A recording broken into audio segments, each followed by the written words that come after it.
on the phone. Here we go. Thank you.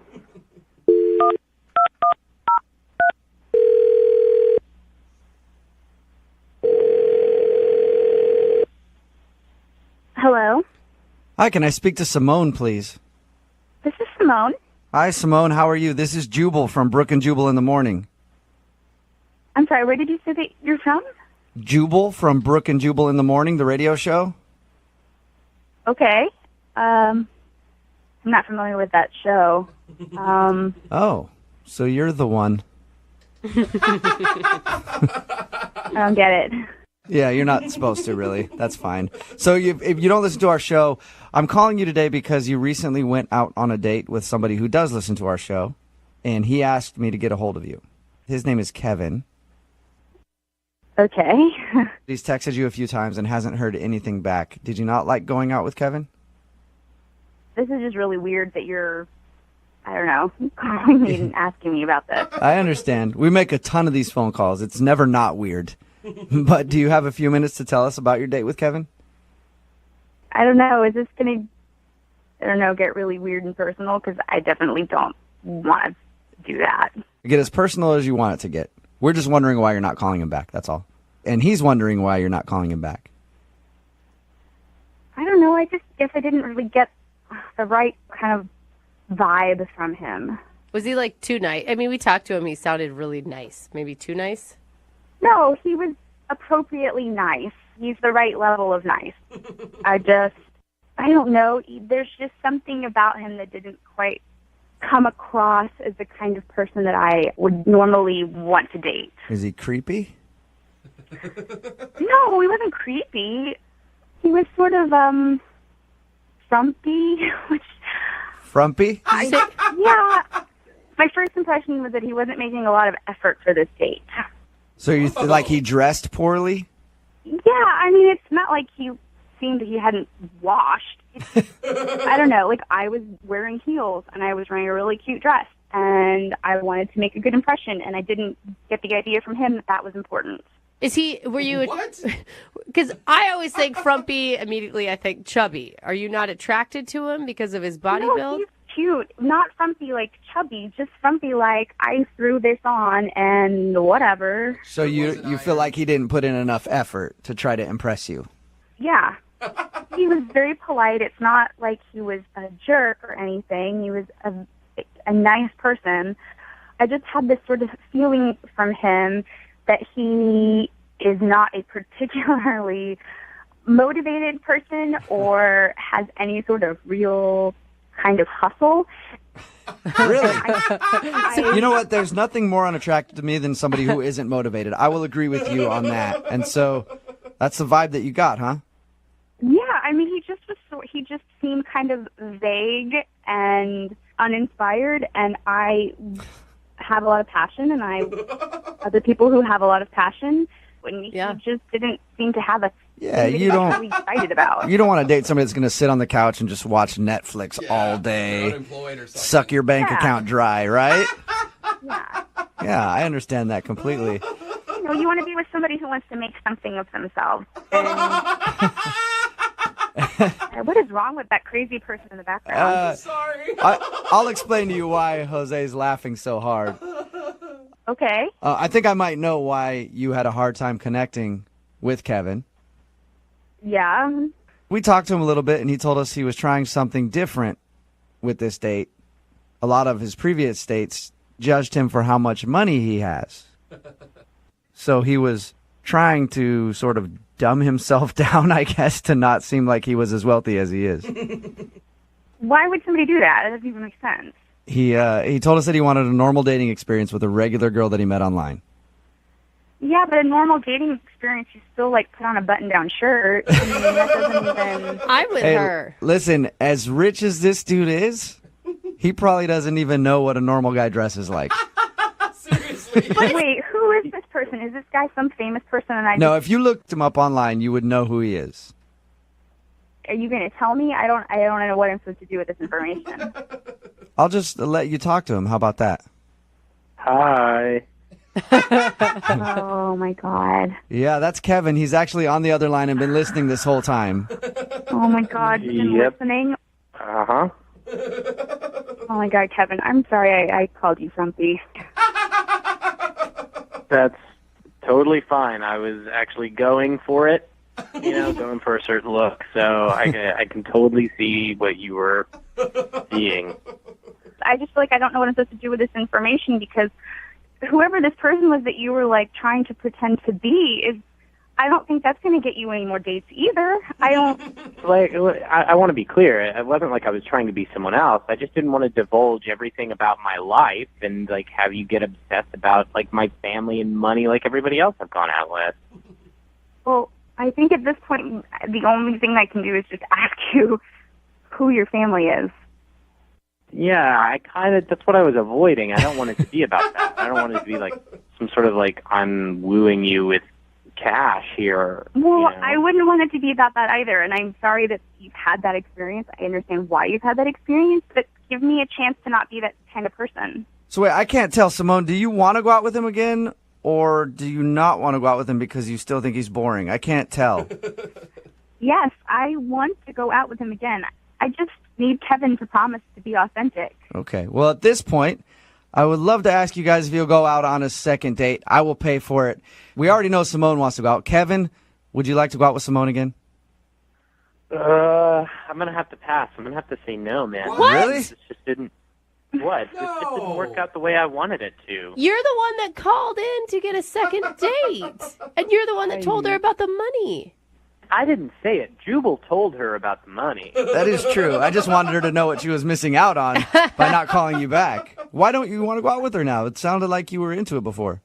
The whole point was to be anonymous, and now the whole thing's kind of blown up in my face. She knows who I am, sort of.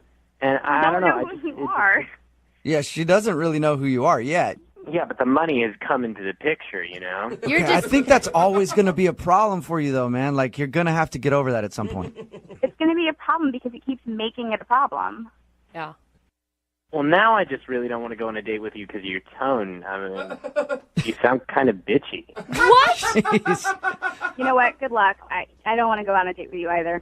Oh, great. Well, maybe I'll date one of the actual radio listeners rather than you. So You want to date one of our listeners? Good luck with that, buddy. Hey, trust me, I can get you a date with one of our listeners. Text in 78592. Oh, no. You know they're only going to be interested in you for your money, though. That's it. Money doesn't buy a personality. Oh, yeah, but it buys a lot of other things. That is a very good point, Kevin. Yeah, you're an ass. Brooke and Jubal in the morning.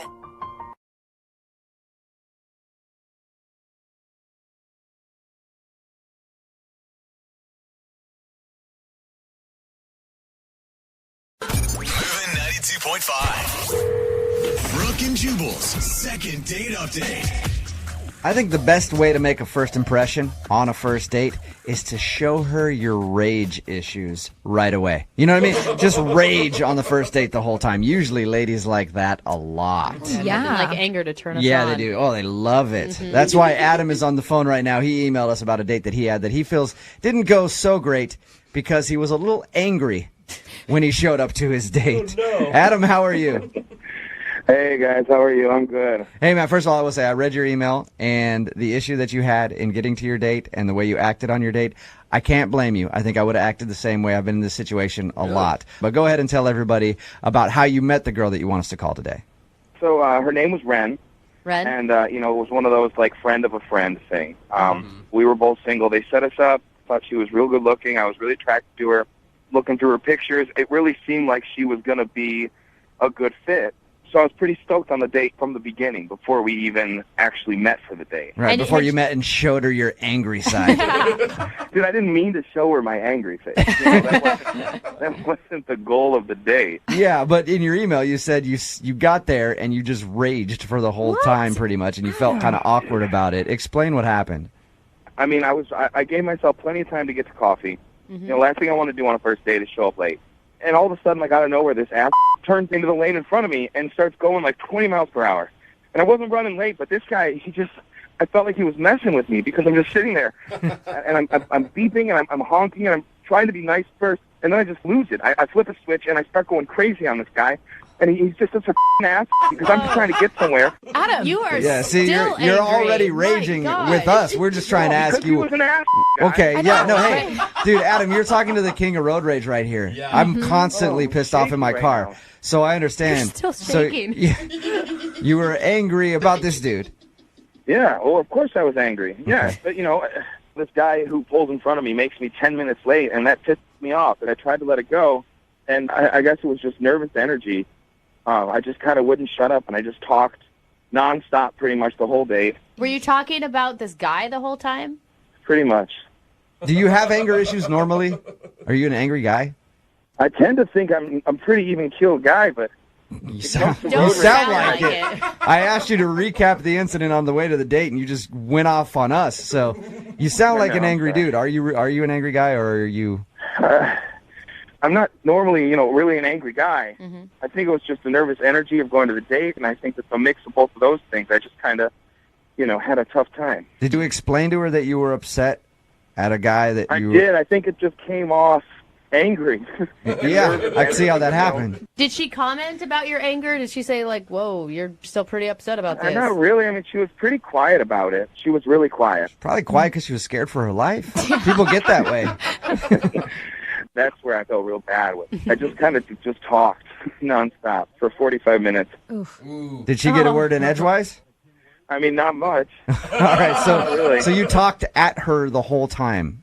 Well, I mean, at the end, I said to her, I asked her about going out on another date, and I apologized to her, and I said that, I'm not normally like this and all this stuff, and we slapped fives. Oh, no. You high-fived at the end of the date? Oh, Adam.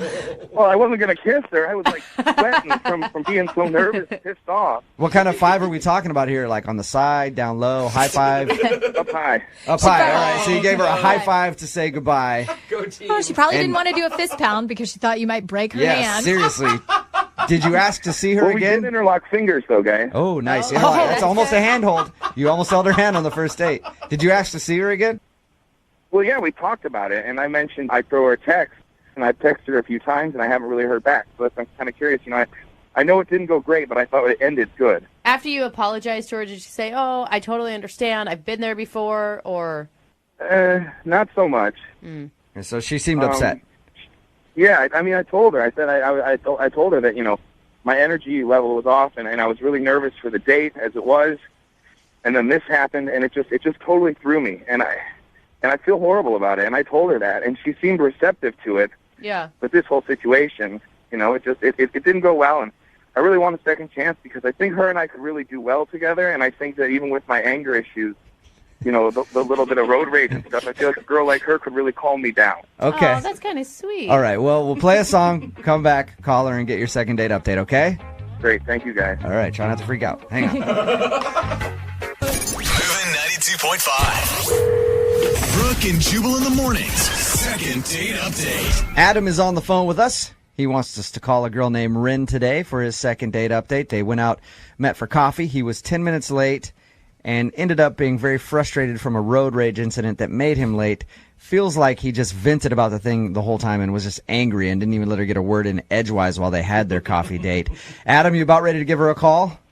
I'm ready, man. All right, I was thinking about this. Most girls, when they list the traits that they like in a potential mate, they usually say something like, I like a guy who's sensitive, a guy who's caring, good job, very responsible. They usually don't list potential homicidal maniac as a good quality. So that's probably why she's not calling you back. I mean, if you went on a first date with somebody and they showed up a little late, first of all, that's one strike against you, and then proceeded to just be angry the whole time, I doubt you'd be so willing to call him back, too. I mean, I think that's kind of the issue, and that's why I'm trying to make it work with her again, because I really do feel like I had a bad representation. You want a do-over. Yeah, I just want to try one more time. I want to kind of show Ren the Adam that I really am. Okay. And you think this call is going to do it for you? You've got a level head on you right now. Yeah, I feel like I'm pretty zen right now. Just don't make him wait any longer for the phone call. Don't make him late for the second date Yeah, update. can we just get this going so I don't get pissed off about it? Okay. All right, I'm going to call her right now, man. Here we go.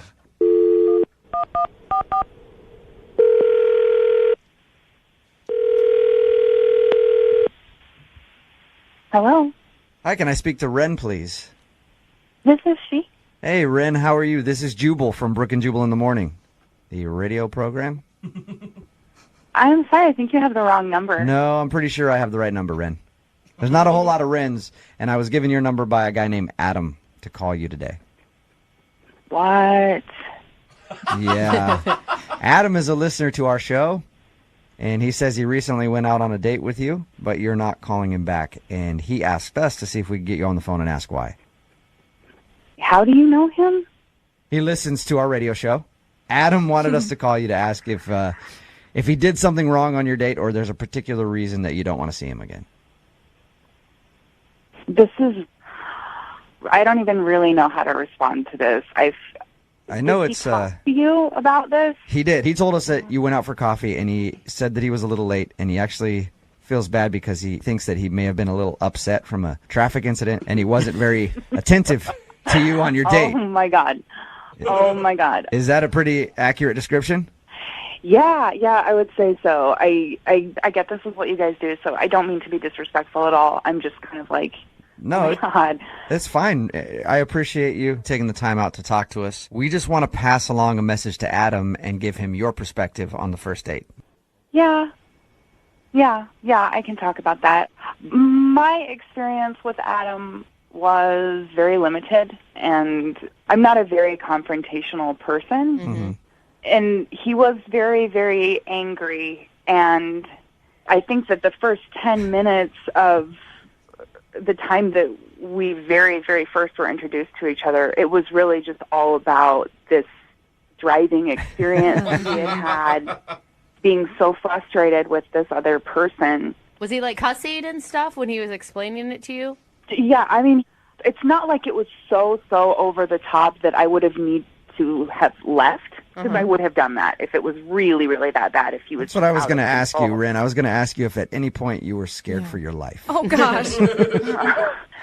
No, I wouldn't say that. It really wasn't like that, but it was pretty intense. Even when he finally went to go get us some coffee, which he did, finally pull himself up to be like, okay, I'm going to go get us some coffee. But pulls himself together. Even in that moment when he goes to order the coffee, I can hear him from all the way at the other end of the shop, and he's ordering, and he just sounds aggressive. So was he like yelling at the barista and stuff like that? I'm just trying to. I said grande! I'm picturing him just tearing up this Starbucks or wherever you're at.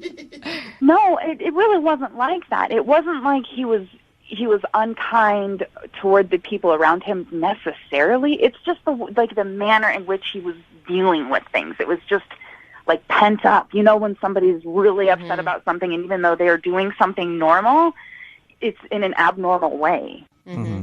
And here's the other thing that was tough. It was manifesting in like sweat.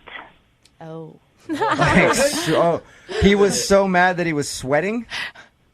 Well, I don't know if he just sweats, if that's a thing, independent of what was going on, but it seemed like it was fueled, or at least like made a lot worse by his emotional space. Ren, it's called hyperhidrosis. It's just people who can't control their sweat glands. Okay, they sweat a ton. Maybe he has that. How do you know this? Yeah, I've known some people who have had hyperhidrosis. Yeah, quote, known some people. So you don't want to see him again because he's an angry, sweaty mess. It's not just that he was sweating a lot and being angry. He was sweating profusely, like in the palms of his hands. There was sweat dripping down him and then collecting like under, I'm trying to think of the right way to say this, like, man boobs, Oh. Is Adam taking steroids? Oh, gosh. He sweated out his whole shirt? Like dark, just covered in sweat. Oh, man. It stains, boob stains? Yeah, that's bad. If he's pitting out a little bit, that's kind of like, whoa, man, you sweat a lot. But if his whole shirt was sweated out? I don't think that's being... That's what I was concerned about, because I know that when I'm upset, like, I'll sweat a little bit, and that's normal, but it was, whoa, it was so much. I'd be curious to find out if it's an issue or if it's just his anger that makes him sweat like that. Aren't you curious to at least know? Honestly, maybe he's a really great person that just had a really bad day, but I just don't want to deal with it. Okay. I really don't. That's cool. Thank you for giving us an answer. I appreciate it. But I really need to find out about this sweat, and that's why I'm glad you're still on the phone, because Adam is also on the phone and heard everything you just said. Oh, my God. Are you kidding me? No, I'm not. I'm sorry. Hi, Ren. Oh, my God. First of all, I'm really, really sorry. Look, this is really, I'm sorry, and then I'm also, like, annoyed to be put in this situation. But I am sorry if you heard things that I said that are unflattering. Oh, my God. You don't need to feel bad, Ren. Pretty much everything you said is true. Oh, no. I mean, I can kind of explain the sweating thing, the anger stuff. The sweating thing, let's start with that. Point one. So, I mean, I threw a hoodie and a coat on, and it ended up not being as cold out as I anticipated. By the time I was all pissed off at this guy in front of me, I started sweating in the car because I was blasting the heat, and I was so pissed off I wasn't thinking about it. The coffee shop had the heat on. I couldn't stop sweating, and I knew I was, and I know that my man boobs were sweating. Oh. Yeah, and that was a crappy thing for me to say about man boobs. That was rude. I'm sorry. That was just the first. No, it was just the easiest. That's what I think I want you to hear. It's like, I'm not that angry guy. I know I was sweaty. I know I was hot as and I thought if I didn't pay attention to it, you wouldn't mention it. Like, I was so lost in that date, and, like, I didn't know what to do, and I went home and showered right away. I was looking in the mirror, and, like, I literally, like, was mortified by myself because I was really excited about this date. And, like, I never tell friends about going out with anybody, but for some reason, I was kind of stoked on you. And I just crashed and burned, and I kind of do that a lot in life. And I just want you to know that I really am sorry. And as far as you and I are concerned, like, I'd love one more shot, just one more chance to maybe sweat it out with you and sweat it out. Hey, Ren, would you like to go out with Adam again? I will pay for a second date. We can send you guys to a spin class or something where sweat is supposed to be there. And would you maybe give him another shot to see if he's not so flustered this time? He can do a better job. Adam, I'm like, this is awkward, and I just want to say I appreciate you eventually being honest. I think that what I would have preferred is if you could have communicated this to me not on a radio station, because you did contact me and you didn't really ever just come out and say. I totally get it, Ren. I mean, as crazy as I was there, it's probably crazier that I ended up on the radio with you right now. But I tried calling and texting you, and, you never got back to me. And so, like, I felt like this was my last option of how I could get a hold of you. Ren, will you do it? Will you go out with him one more time? Come on, Ren. We've never had anyone be so sincere. Will you drive, please, just so we're safe? And he's funny. All right. Okay. All right. Yeah. One more day. Nice. All right. Ren, thank you for your time. Adam, congratulations. You got your second date, man. Thank you, guys. Ren, this is going to be great. I promise you. I'll see you soon. Adam, 2 words before your next date, all right? Gold bond. Okay? Brooke and Jubal in the morning.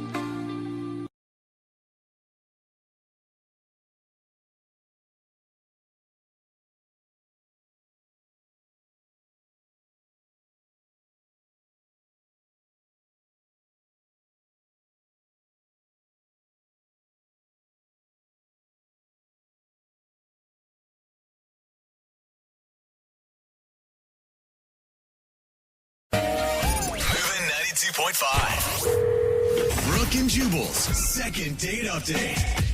Have you guys ever gone out on a date with someone who is so incredibly attractive to you that it makes you feel uncomfortable? Yeah. You have? Yeah, until he took his front tooth out. Oh, it's that guy. Yeah. Okay. Yeah, that'll decrease somebody's hotness pretty quick. Tiffany, who is on the phone with us right now and wants to do a second date update, she emailed us, and that's one of the things that she put in her email. She said the guy she went out with was so attractive it made her nervous, and she didn't know how to act around him. Hi, Tiffany. How are you? Hey, guys. I'm good. How are you? Good. So you went out with a really, really hot dude, huh? And you couldn't control yourself. Couldn't concentrate. Definitely couldn't concentrate. I was so nervous. That's Really? awesome. Where did you meet Mr. Hottie McHotterson? Well, I met him through friends, and, like, they showed me his picture and everything, and I was like, oh, he's really good looking. But, sometimes people aren't like their pictures, but when I met him, I was like, oh, God, he looks just like his picture. Did you almost faint right there? That's what I picture you doing right now. Like, oh, my God, and then you just fall down. That's how it felt. I was like, I'm woozy. Oh my God. You felt woozy when you met him. Okay. So you guys went out, and what did you do on your date? We went out to dinner, and I had a little bit to drink because I was like, trying to stay calm. And I know I probably had a little too much drink, but whatever. Then I was like, let's go to my favorite karaoke bar. So we Ubered over there and drank some more, and we ended up back at his place, basically. And I know for sure we made out and we did stuff. And is it kind of hazy? It's a little bit hazy. Okay. A little bit hazy. I'm not sure exactly when I went to bed, but I woke up at 7 and he wasn't there. And I waited because I thought, maybe he went to go get food or whatever. So I waited an hour and a half, and he wasn't coming back. So I just left a note. Did you wake up in his bed, or did you wake up on the couch? No, in his bed. With clothes on or with clothes not on? I had some clothes on. Yeah. I mean, you said you guys did stuff, so you woke up and he was gone, and you haven't heard from him after that at all. No, and it was a week ago, and I had left a note being had fun, whatever. And then I texted him a couple times this week, and I didn't hear back at all. Did he mention anything about having to go to work in the morning or something like that? Is there a reason that he would be gone that he might have talked about? I remember. Okay. Not that I remember. Yeah, he might have told you anyway, but you have no clue. Hey, I'm going to be leaving the country tomorrow morning for about a week, so I won't be able to be contacted. You have no idea. No. What did your friends say about it? The ones that, introduced you to? Well, one of them's just being weird about it, doesn't want to talk about it, and then the other one just says she doesn't know and hasn't talked to him or whatever. So I don't think they know anything. Or they just don't want to get caught in the middle. Maybe. If it was just a one-night fling and that's what it is, are you going to be okay with that? I mean, I'll be bummed because he is so hot, but I just want to know. I just want to know what happened because I thought we had so much fun, and yeah, it's just weird. I mean, I'm not unattractive. I don't think, Well, it is weird to wake up in somebody's place and have them not be there. I wouldn't leave anybody in my house. I would have, if I had to go somewhere, I would have woken you up and been like, you need to go. Time to go. Yeah. Isn't that weird? I had to lock the door. I was lock the bottom lock and was okay, I hope this is okay because I don't really know, Now, you said it was hazy and you don't really remember all of the evening. Is there anything that could have happened on your end to make him not want to call you back? Nothing that I remember doing. I don't think so. Do you get weird when you get drunk? I think I'm just fun. I don't know. And you said how hot he is. You didn't focus on that the entire time and talk about it, right? No. I tried to not talk about it because I was so nervous. All right, and you haven't heard anything back from him at all? Nope, not any response. Okay, well, we're going to play a song, come back, call him, see if we can get him on the phone and get your second date update, okay? Okay, thank you. Yep, hang on. Moving 92.5. Brooke and Jubal in the mornings. Second date update. All right, if you're just joining us for the second part of the second date update, Tiffany is on the phone. She wants us to call a dude named Garrett, who is so incredibly attractive that he just made her nervous and she couldn't handle it, so she had to get drunk. Of course. In order to handle his beauty. Tiffany, are you about ready to give Garrett a call? Yes. All right. Have you And remember, they went out for karaoke after having a few drinks, went back to his house, messed around. She woke up in the morning. Garrett was gone from his own place. Mm-hmm. She didn't know where he went. She tried to get a hold of him. Nothing. She hasn't heard anything back since. How long did you stay at his place before you left? I know you told us earlier, but... An hour and a half. He didn't leave a note, a text message, nothing? No, I left a note for him. Any chance that he has a girlfriend? Ooh.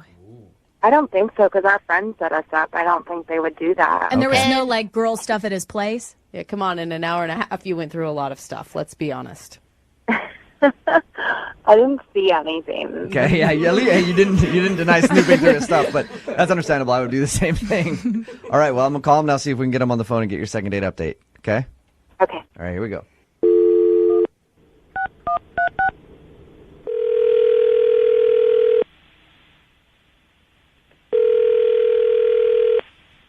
Hello. Hey, I was looking for Garrett. Yes, this is Garrett. Garrett, how are you? This is Jubal from Brooke and Jubal in the morning. From what? I'm sorry? Jubal from Brooke and Jubal in the morning. Radio show. What What's going on? Well, I'm calling you because you recently went out on a date with one of our listeners. She emailed us about you, and first of all, she said that you were incredibly handsome, Garrett, so it's an honor to talk to you on the phone. Okay. I'm sorry, what are you guys calling me about, though? Well, the girl's name is Tiffany, and she emailed us about your date, and you haven't been calling her back. And she's confused if she did something wrong or if you don't like her. Oh, yeah. What did she tell you about the date? She said that you guys went out, had some drinks, sang some karaoke, went back to your place, messed around. She told us that she was drunk and she's having trouble remembering some of the date. Yeah, it was a little bit more to drink than maybe I would have done on a date. All right. Hey, in her defense, she said the reason she drank so much was because you were so handsome she couldn't handle it and you made her nervous. That's got to be a little bit of a compliment, right? I guess so, yeah. All right. What was the most annoying thing she did? Well, she sang that, you know that song, Girls Just Want to Have Fun? Yeah, Cyndi Lauper. Mm-hmm. Yeah, that Cyndi Lauper song. Uh-huh. I don't know if she was so drunk, if she knew she was doing this or not. She sang it twice. At karaoke? She sang the same song over and over. She was obviously, like, up for having a good time. You know, she was putting a lot out there, you know. Well, but why wouldn't you just text her back and just say, hey, I don't think it's going to work out? She was drunk, you know, even after karaoke. It was just weird, you know, the whole night, even, you know. What else did she do that was weird, though? You're killing us. It's fun to hear drunk stories. Okay, I don't know. You know, she was so drunk. I wanted to take her back to her place. Okay. And she couldn't even remember her address. What? Oh, that's not good. That wasted? And that's why you went back to your place? I mean, part of me thinks she even did it on purpose, just to go back to my house, you know? That can work for a girl. It never works for a guy when you're like, I don't remember my address. You should take me back to your place. They're like, no, how about I put you on a bus and you just figure it out? I guess I was just really embarrassed over what happened, so I just needed to get out of there. Embarrassed for her? Embarrassed because you hooked up with her? What else happened? I don't know. I can't really talk. I shouldn't talk about it. Yeah, you should. Yeah, what? Hey, dude, Garrett, listen. She's the one that emailed us and asked us to call you. She wants to know what the reason is that you're not calling her back. So if it's an embarrassing story about her, she's willing to hear it. You promise you can't repeat this to anyone. You won't tell this to anyone else. Well, I can't promise that because this is going to be on the radio, but Tiffany wants to hear it. I don't know. Okay. Come on, just what is it? So we're at my place, and she pulled down my pants. Nice. That's not a weird thing that happens sometimes. You know, she's down there. I think I know what she's gonna do. She grabs my stuff and starts singing into it like it's a microphone. That's amazing!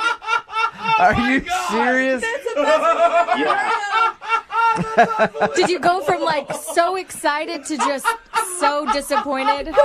So confused. I was so confused. Can I ask her song choice? Girls Just Want to Have Fun. She's singing her karaoke song That's amazing. into your special microphone. Yeah.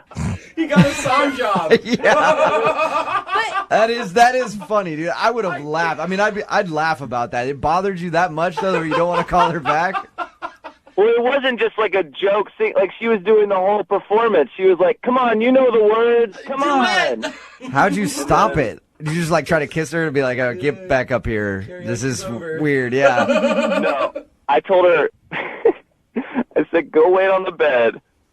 I have to go to the bathroom. I went to the bathroom and just stayed in there for 20 minutes until she fell asleep. She doesn't, dude, when we talk to her, she doesn't remember any of that. I think she sounds... I knew she wouldn't. Hey, Garrett, I think we should refresh her memory. What do you think?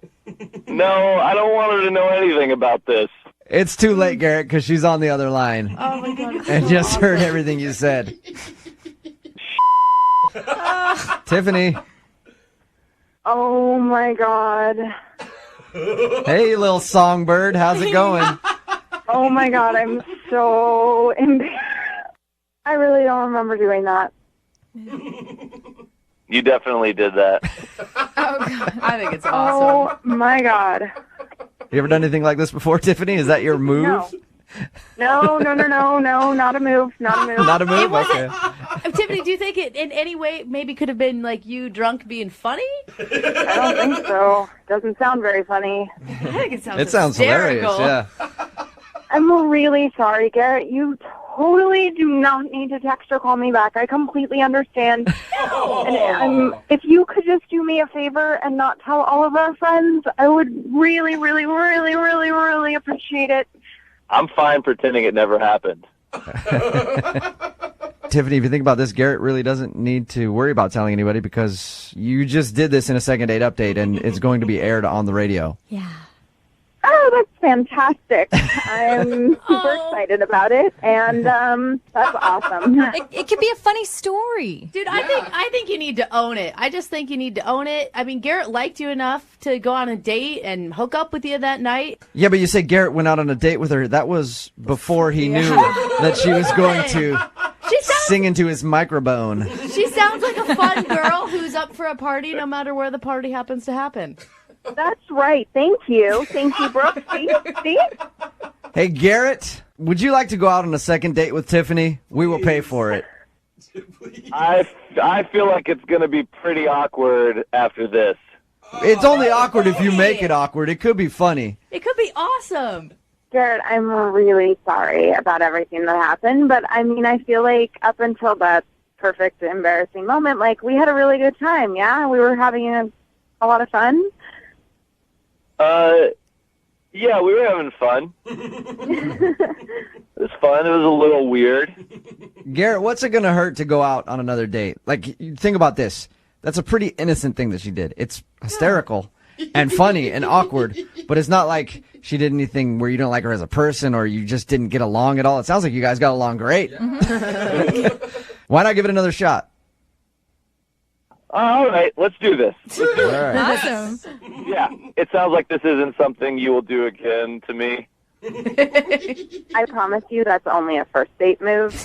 I mean, unless you want me to, and if things are going well, then, Never know. Dude, she sounds awesome. Tiffany, start picking out your song selection now. Yeah. Branch out from Cindy. Yeah. Brooke and Jubal in the morning.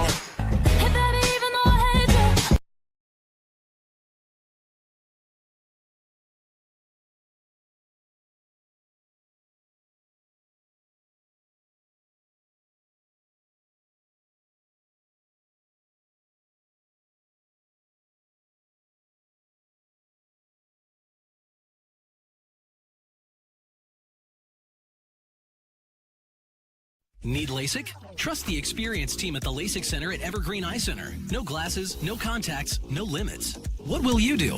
LASIK at evergreen.com. Moving 92.5. Brooke and Jubal's second date update. People always say that you should just be yourself on a first date. Yeah, absolutely. But if you feel like you're a little too boring, then you can always Google how to be somebody else on a date. And maybe it'll work out in your favor. And that sounds like it's what Oscar did, who's on the phone for a second date update right now. What's up, Oscar? Hey, guys, what's going on? Oh, Not Oscar. much. Your email said that you Googled how to date or something like that. Can you explain? Yeah, so I found something out from a friend recently that I didn't know about myself. And apparently a few of my friends feel this way. Okay. He said I'm a boring dater. Wait, how would your friend even know? Because have you been on a date with your friend? Oh, yeah, we've been on double dates and things like that. Oh, okay. I guess that makes sense. I mean, how'd that feel when your friend said that you're boring and that's why you're not successful in dating? I mean, at first, I didn't believe him. I thought, no, there's no way that's true. I think I'm a fun guy. But then after a while, I kind of took a real look at myself, and I thought, hey, maybe he's right. Yeah, but why would he be friends with you if you're such a boring person? I'm not a boring person, just a boring dater. Yeah. Oh, there's a difference. Okay. You could actually be a good friend for telling you that. So how did you correct being a boring dater? So I, did what everybody does. I Googled how to not be a boring dater. All right. And did you find out any good information? Yeah. So I found this one article, and it gave me three pretty good tips that I wanted to try out. Okay. Number one was be a dating anthropologist, which basically just means observe everything and be curious. Oh, So I thought I have meant an open mind. lie about your occupation. I'm an anthropologist. That's what I do. Okay, so observe everything and keep an open mind. Did you do that? Yeah, I did. That's a really good tip. What else did you do? Well, the second thing it said was it's okay to laugh at the other person's jokes and stories. So I did that. Did you not feel like it was okay before? Like if someone says something funny? I guess before I would have just dominated the conversation a little bit more. Okay. And not paid attention as much to their... You can always judge their comedy, too. Like, if they make a bad joke, just be like, that wasn't funny. Here's why. Let me tell you how that joke could have been better. You can always critique their material, you know? Exactly. All right, what was the third thing that you learned about dating from Google? The third thing, I thought this was interesting. It said, relax and don't be, quote, fake fun. Fake fun. And, yeah, which just means don't try too hard. So, I guess in the past I've always tried a little bit too hard. Like saying, like, we're having a great time, aren't we? This is a great time. This is amazing. Something along those lines, yeah. Okay. Well, I mean, I imagine it sounds like you get pretty nervous, so you probably clam up and then try extra hard to almost not be yourself, and then it comes off boring and weird. I think it's something like that, yeah. So how did it all go when you used these tips on your date? It went really well. First we went to a bar and, for some pizza and drinks. Then she wanted to get tacos, so we went to a taco truck instead. Mm-hmm. And normally I would never do that because, the reputation that taco trucks have for being dirty. But, I wanted to be loose and follow the list. So that's what we did. Oh. Loose and follow the list. I like how that's just kind of against each other, but that's cool. Well, hopefully the tacos were at least decent. Yeah. They're okay. Any other notable things from the date? Like, how did the actual conversation and stuff go? I mean, the conversation went well. We both talked about our work. I let her talk a lot about what she does, and instead of, trying to talk more about myself and force things in, I said things like, that's interesting. So I was being the anthropologist. Okay. And were you actually listening? Sometimes, Sometimes. But as long as it appears like you know where she works, right? Like, at least you heard that piece, what she does for a living. I'm pretty sure I heard that, yeah. And on top of that, I laughed at all of her jokes, even the ones that weren't funny. Okay. So you sound like you're really proud of yourself for this date. I think I did a good job. How'd the date end? Well, I mean, it didn't end with a kiss, if that's what you mean. I didn't try to kiss her because I just went into it not trying to expect anything. Mm-hmm. Okay. I mean, did you guys make plans, or what was the kind of parting words? I said I'd call her, and she didn't say anything. She just kind of smiled and walked away. Okay. And what do you think? Why do you think she's not calling you? I mean, I just hope she's not cheating on someone else. That's what, because did you think that maybe she was in a relationship, or you're just jumping to that conclusion? That's the only thing I can think of. She's a really pretty girl, and, I followed the list exactly. So I don't know why she wouldn't be into me. She's either taken or dead. Those are pretty extreme measures. I don't think so. I can't think of any other reason she wouldn't call me back. I mean, we had a great time, and I just don't know why she wouldn't want to call me for another date. Okay. Well, we'll play a song, and then come back and call her and get your second date update, okay? Sounds great. I really appreciate it. No problem. Hang on, all right? We'll do it right after this. Moving 92.5. Brooke and Jubal in the mornings. Second date update. If you're just joining us for today's second date update, Oscar is on the phone, and Oscar's quite a bore. Oh. It's not what I say about him. I think Oscar's a lot of fun. But apparently, Oscar's friends have told him that he's a little boring when it comes to dating, so he went online and Googled how to have fun on a date.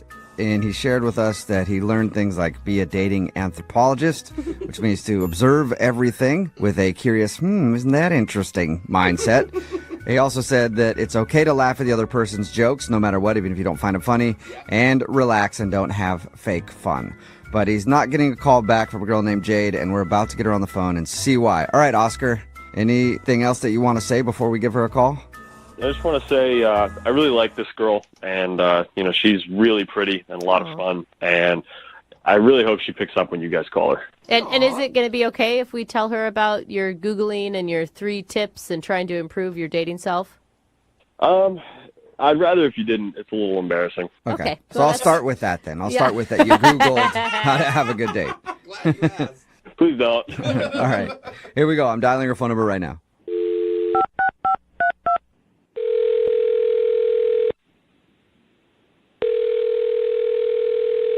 Hello? Hi, is this Jade? This is she. Hey, Jade, how are you? This is Jubal from Brooke and Jubal in the Morning. From what? Brooke and Jubal in the Morning. It's a radio show. Okay. Sounds like you're wondering why I'm calling. Yeah. I'll explain. We do a segment on our show. It's called the Second Date Update. So we got an email about you from a dude that listens to our show. His name is Oscar. Okay. Do you know Oscar? Yeah. Okay. Well, Oscar emailed us. He told us a little bit about your date, and he also says he's really interested in seeing you again, but you're not answering any of his phone calls or text messages. He's interested in seeing me again? Yeah. Did it not seem like it? Not at all. Really? Whoa. He said that you're really pretty and funny, and he was really into you. Okay. Maybe you guys are talking about a different Oscar than I have no idea. Really? Maybe. If we were, that would be an amazing coincidence that a guy named Oscar emailed us to call a woman named Jade, had your phone number, and it's a different Oscar. I don't think so. I think it's probably the same guy. I mean, I thought he was very cute, but I didn't think he was very into me. Why? Why didn't you think that? I mean, honestly, everything I said in the conversation, he responded with, that's interesting. Oh. And it just felt like he was mocking me, you know? Oh, no. Really? I assume, I know what it's like dating in this time, and, he's probably seeing other people and whatever. Maybe I just didn't, pique his interest. It just didn't feel like he was genuinely into me. Oh. Really? That's interesting. Yeah. So it sounds like you talked to him, because that is exactly what he would say. We did. We talked to him about your date, and he was really trying to pay attention to you, believe it or not. Even if he was trying to pay attention to me, at one point I went up to the bar to get us another round of drinks, and this other dude came up and started very, obviously hitting on me. And I thought that, I'm on a date. I figured Oscar would probably come up and try to stop that. But instead, Oscar did come up. However, he was trying to encourage me to give that guy my number. What? Yeah. So I was like, clearly he's trying to get rid of me, trying to palm me off on somebody else. So that surprised me, because he said he liked you a lot. Yeah. I don't know why you'd be on a date, though, and be like, yeah, go ahead, man, get her number. She's awesome. Score, bro. Yeah, I don't know. He was passing me around. So he kept checking his phone. I don't know. I was not getting vibes that he was at all interested in me. Okay, well, let's see if he was actually interested in you like he says he is, because he's on the other line listening and wants to talk to you. Okay. Oscar, are you still there? Hey, yeah, Jade, I don't know how this happened. I don't really know what's going on. Whoa. What is going on right now? Jade, I understand why you feel that way, and I promise I have a really good explanation. Okay, I'm super confused right now, but sure. Let's hear the explanation. Listen, when I kept checking my phone, I had written down how to be funner on a date. So I was checking that to see how to be funner on a date. You were checking how to be funner on a date. Yeah. Oh. My friends told me that I'm a boring date. So before our date, I Googled how to be better on dates. So I was checking the list. You actually kept checking your phone to make sure you were doing it, Oscar? Oh, wow. I don't know. I get nervous on dates, I felt like I had to just keep reminding myself. Yeah, but that still doesn't explain all the other weird stuff that you were doing on the date. I mean, for example, she said that a guy came up to her at the bar and was hitting on her. Mm-hmm. The old Oscar would have jumped in and immediately gotten aggressive, but the new Oscar just plays things cool and tried to go with the flow and let it happen. So going with the flow is allowing me to pick up other men on a date? I guess it's just what was happening, so I just kind of went with it, you know? It doesn't sound like allowing you. It sounds like he was your wingman Yeah. during that situation. I didn't want you to actually go out with him. I just thought that if I played it cool, go with the flow, and I thought that you would think, oh, he's pretty cool and fun, and, you know, you would like me more. If I encourage you to get another dude's phone number, you might like me more. You know what I mean? I needed to look like I was an easygoing guy, and an easygoing guy would just let her give out her number. You shouldn't encourage your date to be seeing other people, like especially not on the date. And look, you're a nice guy. I don't understand why can't you just be yourself on a date? Well, because then I would be boring. Why would you say that? Well, like, all right, for instance, when you said that I kept saying, isn't that interesting? What I was doing, the list said to be a dating anthropologist. So I was trying to be curious. And I know you thought that I was trying to mock you, but I wasn't. I was just trying to be a dating anthropologist. Right, but if you had no response to anything I was saying besides, that's interesting, that doesn't make for a conversation. That just makes for me saying something and you ending the conversation by saying it's interesting without adding anything to it. I know it didn't seem like I was listening, but I really was. But that's not how conversations work. Well, the list said that you would react in a positive way to all this, and you'd think that I was cool and laid back, and apparently that's not what you're thinking. That's interesting. So wait, How do you like Jade, it? I mean, joking aside, like, he was doing something to try to make a date really go well, and it obviously backfired. Like, do you have any sympathy for him at this point?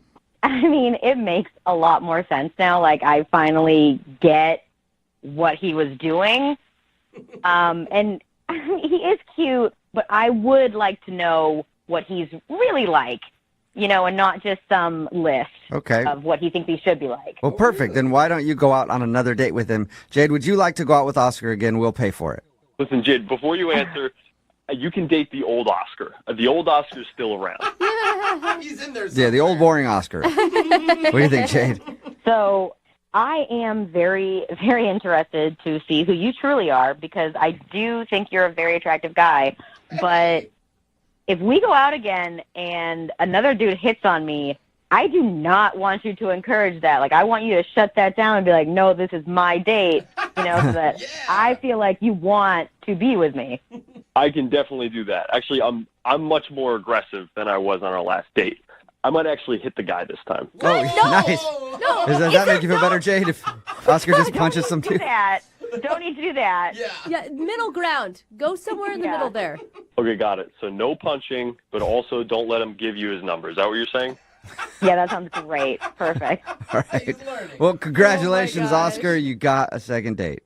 All right, guys, thank you so much. Yeah. And I'm looking forward to getting to know the real you and not a dating anthropologist. Isn't that interesting? That was a joke, right? That was a joke. Yeah, okay. Okay, just All making right. sure. Brooke and Jubal in the morning. Text in at 78592. It says, never believe what the internet says. Yeah, I that's- agree. Talking about today's second date update. If you missed it, Oscar wanted to call this girl named Jade. His friends told him that they think he's a boring dater, and that's why he doesn't do very well when it comes to dating. So he said he went online and Googled how to have fun on a date and took some notes. We called Jade, and she said that Oscar didn't seem genuinely interested in her during their date because he kept checking his phone. Yeah. His response was that he was checking his phone because he was looking at his notes in his phone for how to respond to her so that he could seem interested. And I guess he kept saying, that's interesting after like everything she said because the internet told him to. I will say, you know, I like that he put some effort in, but his notes were literally listen to someone and be engaged in conversation. Yeah. Like, why do you have to keep checking those? Yeah, his note should have been like, don't look at your phone too much. Don't Look stare up at your right phone now. the whole time. The worst part is, even when another guy came over and hit on Jade, Oscar actually encouraged the guy to get the number. Yeah, come on, He man. said he was just trying to seem cool and laid back. Yeah, give it to So him. weird Yep. that she thought he wasn't interested. Yeah. After explaining that all, Jay did agree to go on a second date with him. Hopefully this time he leaves his notes at home and doesn't encourage her to go out with another dude while they're dating. We'll see how that goes. Remember, if you want a second date update, just email the show and we will call the person that didn't call you back. Moving 92.5. Looking for the perfect birthday or anniversary gift or a special date night? Well, then you need Zodart, Seattle's only exotic car rental company. Visit Zodart.com to book an exotic special car for that very special day. Moving 92.5. Brooke and Jubal's second date update. How do you define what a romantic kiss is? Is it 30% tongue? 50% tongue? 120% tongue? It's like no lip at all. For me, I define a romantic kiss all based on where the thumb goes. But I'm different than others. And Andrea, who is on the phone today, says that her meeting with a guy ended with a romantic kiss. So why is he not calling her back? I don't know. We're about to find out. Andrea, what's up? How are you? Good. How are you all? Good. How do you define a romantic kiss, Andrea? I think like 50% tongue. like a nice medium, start nice and gentle, and work its way up. Did he like cradle your head with both of his hands and gaze deeply into your eyes? Oh yeah, a little bit of hair playing. Wow. Hair? All right. Like pulling? Like I don't. Yeah, I mean it was definitely the best kiss I've had in a while. So I don't know why he's not calling me back. Well, tell us a little bit about him. What's his name? His name is Tim. Tim. And how'd you meet Tim? I met him at a friend's work party at a bar. Okay. And did you know him beforehand or? No, she introduced us that night. I noticed him as soon as I walked in, though. He's so my type. Tall, gorgeous, dark hair. These like baby blue eyes. His smile was like, oh my gosh, it made my heart melt. Oh my gosh. Did you tell your friend right away you have to introduce me to him? Oh yeah. Yeah. No, I mean, she knows my type. We've been friends for forever. And I'd heard her mention him before, so he was like on my radar, but that was the first time I'd ever seen him or met him, and yeah, he's incredibly handsome. Wow. You're like flustered right now. Yeah, I can hear it. I am. It's so pathetic. Did it show on your face how horny this guy makes you? No, it wasn't like dirty or anything like that. It was just like, those butterflies, like that feeling of like, my stomach is all like and knots. I don't know. Horny little butterflies. We all get those horny little butterflies sometimes that won't leave us alone. All right, so what happened next after you met this guy? Well, we talked and hung out that whole party. It was more of in a group setting, though, so as like the work party was wrapping up, he asked if I wanted to go to this other bar down the street and get a drink. So just the two of us went. Did you bring the horny butterflies with you? No, I had gotten those a little more under control at that time. Okay. But obviously, I mean, he was feeling it too if he asked you to go to another bar with him. Yeah. I know, right? That's what I thought. Okay, then so how did things go at the second bar? Well, we talked, but he was getting a little more flirtatious, like put his arm around me and like really sweet. I wish it just started getting late, though, and it was a work night, so around like 11 o'clock, we're like, should probably go. So he called me a cab. Super gentleman. Yeah. Were you guys pretty wasted by this point? I'd say like happily tipsy. Okay, so not super hammered. Yeah. No, like I could still think and form sentences and, Okay, so he called you a cab, and is that when the romantic kiss happened? Yeah. So he kind of walked me outside and like he kissed me, and then he did this adorable like little like spun me out and like brought me back in for like a final kiss, and it was super sweet. And so I took it as a sign and was like, hey, we should do this again sometime. Did he seem almost like too smooth? Like he's done this so many times that he's got like a program. He's got a move. Yeah, that's what I mean. Like the twirl seems like a little almost over the top. It seemed genuine. Like in the moment, maybe I was a sucker, but he seemed super genuine and just smooth, but not in like a slimy way. Yeah. Okay. So I was tired. I went home. Didn't even realize that I didn't give him my number. So I was like, well, if he'll want it, he'll find it. So I waited a couple of days, and nothing. So I got a hold of my coworker and was like, hey, this is weird, but can I have his number? Like, we haven't talked. And she sent it to me. And so I texted and was like, hey, this is Andrea. I had a really great time the other night. Just wanted to make sure you had my number. Did he respond to that at all? Yeah, all he said was thanks. That's it? Really? Just thanks? That was it. No, thanks, I had a good time too, or thanks, I'll see you later? No, just thanks. Ouch. That sucks. Yeah. Whoa. Why do you think he would be so cold like that after what sounds like a great evening? I don't know. I mean, I've been trying to figure it out because I don't want to be too clingy or too forward, but the only thing that I can think that it might be is when we were talking and hanging out at the second bar, I mentioned to him that I still live with my parents, like I still live at home. Ooh. And he kind of gave me a little bit of an odd look. So I don't know if, he was just playing it cool that night, but thinks I'm not mature enough for, I don't know. So you think that he might not want to date you because you live at home with your parents? I guess. I mean, I have a job. I'm responsible. It's not like, I'm living in the basement playing video games all day. Some guys like that. Yeah. There's nothing wrong with that. All right. I can play a mean Mario Kart, but... All right, well, we'll play a song, come back, call him, and get your second date update, okay? Awesome. Thank you, guys. All right, hang on. Climb on board.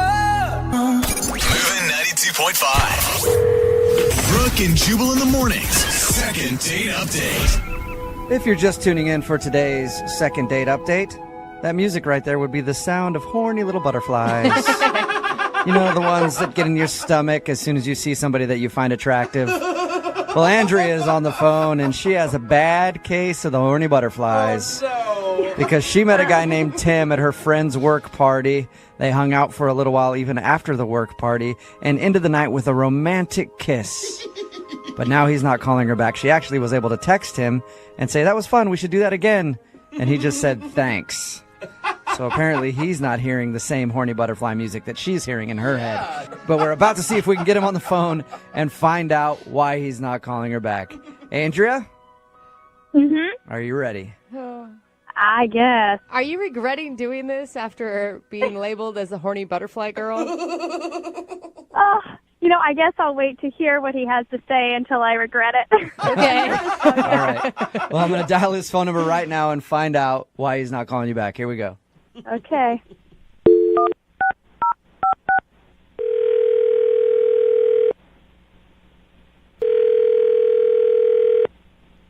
Hello? Hi, is Tim there? Yeah, this is Tim. Who's this? Tim, how are you? My name is Jubal, and I host the radio show Brooke and Jubal in the morning. What? Cool. Sorry, how'd you get this number? Glad we got that out of the way. I got your phone number from somebody who listens to our show. They wanted me to call you. You're a radio station calling me? Yes, I am the entire station. Music and everything. Mm-hmm. Well, is this like a prize or something? What's this about? No, it's actually a segment we do on our show. It's called the Second Date Update. You recently went out with a girl named Andrea. Do you remember her? Oh, Jesus. Yeah. Okay. Whoa. That's usually not what people like to hear when their name is brought up. But yeah, it's like an awkward situation there, man. Really? Andrea emailed us and told us a little bit about your date, how she thought you were awesome. But when she texted you asking if you guys could hang out again, all you did was text her back and say thanks. Yeah, I was trying to, be nice. All right. Did she do something to piss you off? She swears the date you guys had was awesome. It was fine. This is weird to say. The date was fine. I can't date her. What you sounded? I mean, the way she described it, you sounded like you were really into her. Yeah, everything was going fine. I like her. I think she's cute. So what's the big issue then? Her dad. I hate her dad. What? Whoa. How do you know her dad? What? It's like it's complicated. But the guy's a slime ball. Her dad's a slime ball? Did you meet him? No, not while we were out. I met him like a long time ago, and I don't even really want to explain it to her, to be honest. Did you know who her dad was when you took her to the second bar and No. you guys kissed? And No, it was only afterwards. I looked her up on like Facebook and saw what her last name was and who she's related to, and I guess I'll tell you, her dad owns this like car dealership, and a couple of years ago I bought a car from him, a used car, and the guy totally screwed me over. It was like the worst I've ever been taken advantage of in my life. How random is that? Small world. I know, man. I know. I was not expecting it. He gave me a car, and a horrible interest rate.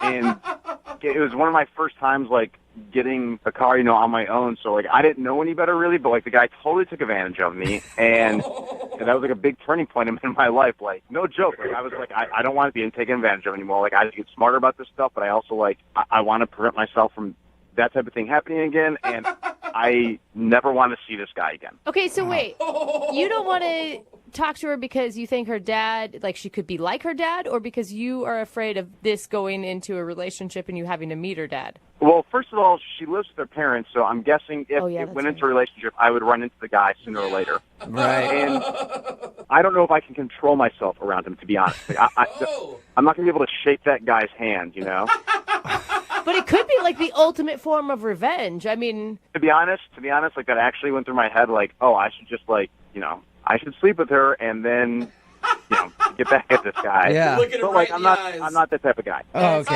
Man, you're a way better dude than I am, because if somebody screwed me over on a car, I would do that in a heartbeat. I'd go over there just to have dinner with him and stare him in the face and shake his hand and be like, guess what I just did? And you're positive that's her dad? 100%, yeah. Oh, man. Wow. Why wouldn't you just tell her that? Who wants, like, to hear that I can't date you because your dad's a True. Like, I don't need her to feel bad about it. Like, she raised her. I'm guessing she knows, and like, I don't like. Maybe she doesn't. I don't know. Yeah, maybe if you guys were dating for a little while, and it was like at the point where you had to be around family members, like I can't be around your dad ever. But this is the first time you're hanging out, and you realize her dad is the guy that screwed you over 3 years ago. Yeah, like why not cut the cord now and like say trouble down the line? Yeah. Okay. Well, thank you for telling us why. That's crazy. Mm-hmm. Yeah. Yeah, I hate hearing about people getting screwed over and people being lied to, you know? Yeah, no, it's the worst. Yeah, that's probably why I should have told you this earlier, but she is actually on the other line listening and wants to talk to you. Are you serious? Yes, I am. Hey, Tim. It's Andrea. Hey. You heard that entire thing? Yeah, I heard everything you said about me and my dad. I didn't say anything bad about you. That's a good point. No, I know, but you've been ignoring me because of something that wasn't even my fault, and that doesn't even sound like my dad. Like, I'm sorry. Like, it sucks to tell this to a person.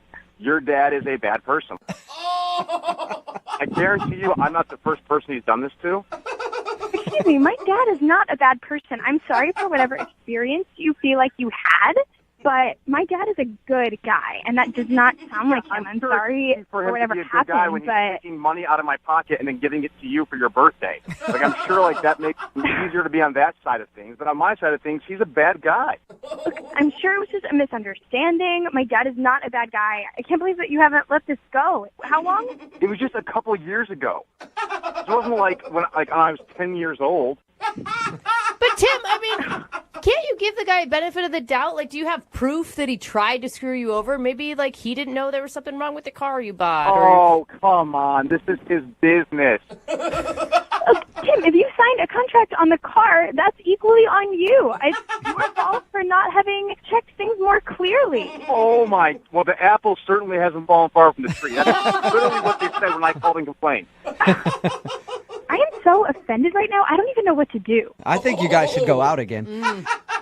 Honestly, like, Andrea, I thought you were really cool. I cannot get past the fact that your dad screwed me over so bad. You know, I don't really like how you've treated me during this situation, but I'd be willing to get you together with my dad and see if he can get you a deal and make up for whatever wrong you feel like he did you.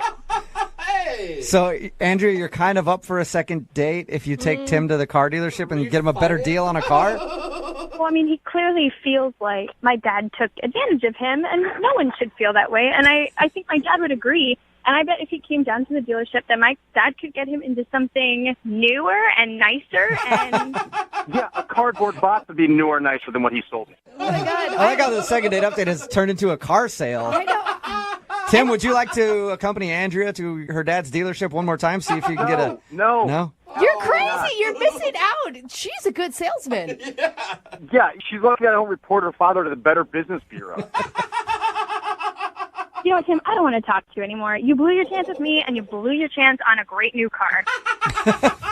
Oh, Jesus. Yeah, okay. Yeah, maybe I'll see you at the next President's Day weekend sale or something. All right?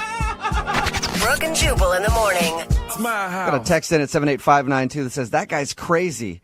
He should have gone on a second date and had the radio station buy him a new car. Whoa! Because, after all the second dates, we always offer to pay for their date. I guess technically we would have had to buy him a car. If you don't know what I'm talking about today's second date update. This girl, Andrea, wanted to call a guy named Tim because he wasn't calling her back. And the reason, he got screwed over by her dad on a car purchase. And he realized who her dad was. He's like, I can't date her. No way. You know what he could have done? What's that? He could have called my friends at advocateslaw.com and sued that guy for selling him a bad car.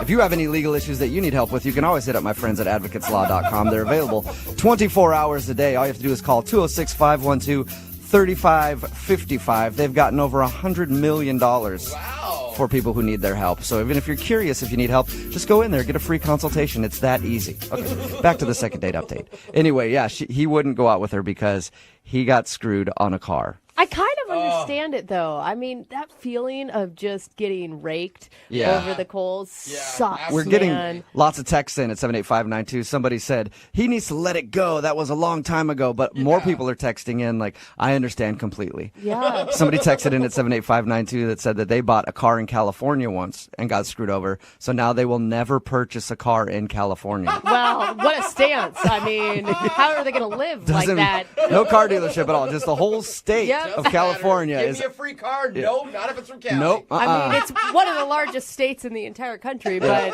cool. It just sucks for her that she's getting screwed over by her dad. Well, her dad's screwing everybody over. He screwed this guy over in a car, screwing her out of dates, and he doesn't even realize it. Yeah. Because the guy liked her. He's like, she's great. Everything about her is cool, except her dad is kind of an a-hole and owns a car dealership and screwed me over. She didn't seem that surprised by the information. No, she really She's didn't. like, well, I can get you in there and you can get a better deal. I'm like, I feel like you're part of this family business. Yeah. She definitely has a job at the dealership and sells cars too. Because she did say at the end of it, like, hey, let's just go down to the dealership so you can meet my dad again and he'll put you into a great new car. Yeah. Anyone that uses put you into a great new car is someone that's on the inside. Exactly. All right. Remember, if you want to do a second date update, all you have to do is email the show and we will call the person who didn't call you back. Moving 92.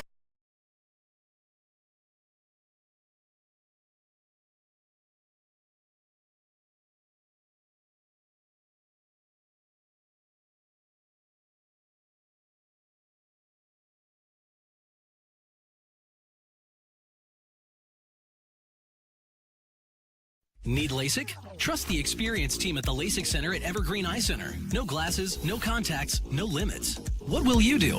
LASIK at evergreen.com. It's time for your brand new second date update. And there aren't many things that can make a date go from great to horrible in a matter of seconds. Maybe a poorly worded compliment, an ex-lover showing up, a milkshake that's been laced with Viagra. Wow. My mom would do that to me all the time. Annoying. Gotcha. Well, one of our listeners had his date completely ruined by an extremely unfortunate experience. In fact, it almost cost him his life. You'll find out what happened in your second date update right now. Moving 92.5. Brooke and Jubal's second date update. Whenever you meet somebody online and you go out on a date with them, there's always a little part of you that has to fear for your life. A little bit. What? You know, because you don't really know them that well. Why are you fearing who you're dating? Because you're meeting people on the internet. Well, all right. Exactly. Okay, I'll And give it to you on that one. Steve, who's on the phone today for a second date update, legit had to fear for his life on his first date, though. It's a crazy story, and he'll tell us in just a second. What's up, Steve? How are you? Hey, guys. How's it going? Oh, I'm Pretty just good. glad you're alive to tell us the story. It sounds like. Yeah, you and me both. Oh, my gosh. Before we get into the craziness that you described in your email, tell us a little bit about the girl you want to call today. What's her name? Her name's Cecilia. Cecilia. Okay. All right. And where did you meet Cecilia? I met her on Tinder. Okay. All see? right. And was there any red flags from the beginning that things would get a little out of hand with her? I mean, I'll tell you, the biggest thing was, like, you know, every once in a while you see somebody where you're just like, there's no way this girl will be interested in me, but I'll try it anyway. And then you don't expect to get, like, a swipe back. Totally. But she did.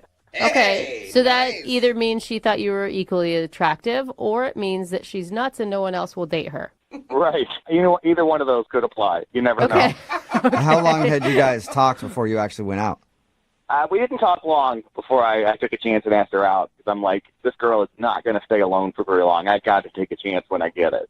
Okay. My whole thinking is like, I'm not the best looking guy in the world, but I know my personality is good. If I can just meet him once, I usually can win him over. I feel you on that one. Like I feel like I'm a slow burn. Yeah. Women will give you more of a chance based on things other than looks than guys. Yeah, that's a nice part about being Yeah. a dude is you can be a troll. As long as you're kind of funny, you can get dates with very, very attractive women. Yeah, exactly. So what'd you guys do when you went out? We went to an outdoor concert. That's a great first date. Oh, it was awesome. She was just as hot as she was in her pictures, but she was also really sweet. Oh, that's great. So she had a beautiful personality. Oh my God, it was amazing. But you know how those outdoor concerts are. If you stand back far enough, you can hear the music, but then you can still talk to each other. Yeah, that's always nice. Because if you go to a concert or a club or something like that, a lot of times you can't even really talk. You can kind of hear what they're saying, and then you throw out an answer that you think is on topic, but really both of you have no idea what you're talking about. Yeah, and the next thing you know, you're wearing a pirate shirt. Right. I just don't understand how you went to an outdoor concert and you almost died. Yeah. So the whole night was going really well. It was it was really intense, but then it kind of became what I like to say unexpected, because I was like, do you want to like get away from this and go for a walk and go to a bar or something like that? You know, because at this point things are going so well. I'm like, I got to try and get this girl, you know, as far away from other people as possible. And so Wait, hold on. I don't understand why you want to take her far away from people. Well, I mean, at this point, I was thinking about maybe trying to steal a kiss or something. Oh, okay. There you go. You wanted Yeah. to make out. Okay. Just a little more privacy. Yeah, I mean, it sounded like you were going to put her in the trunk of a car the way you described it. So I just want to make sure we were on the same page. No, that's a second date thing. And what happened next? So, like, we walk away from the park, and we start coming to this really dark area, like, right at the edge of the park. The sun's going down a little bit, and there's, like, bridges and stuff there. So we start walking through there, and all of a sudden, this dude jumps out with a knife. With a knife? Oh, my God. Yeah, he's got a knife. Oh, my gosh. And you ran and left her there to deal with it, I'm guessing. Pushed her down.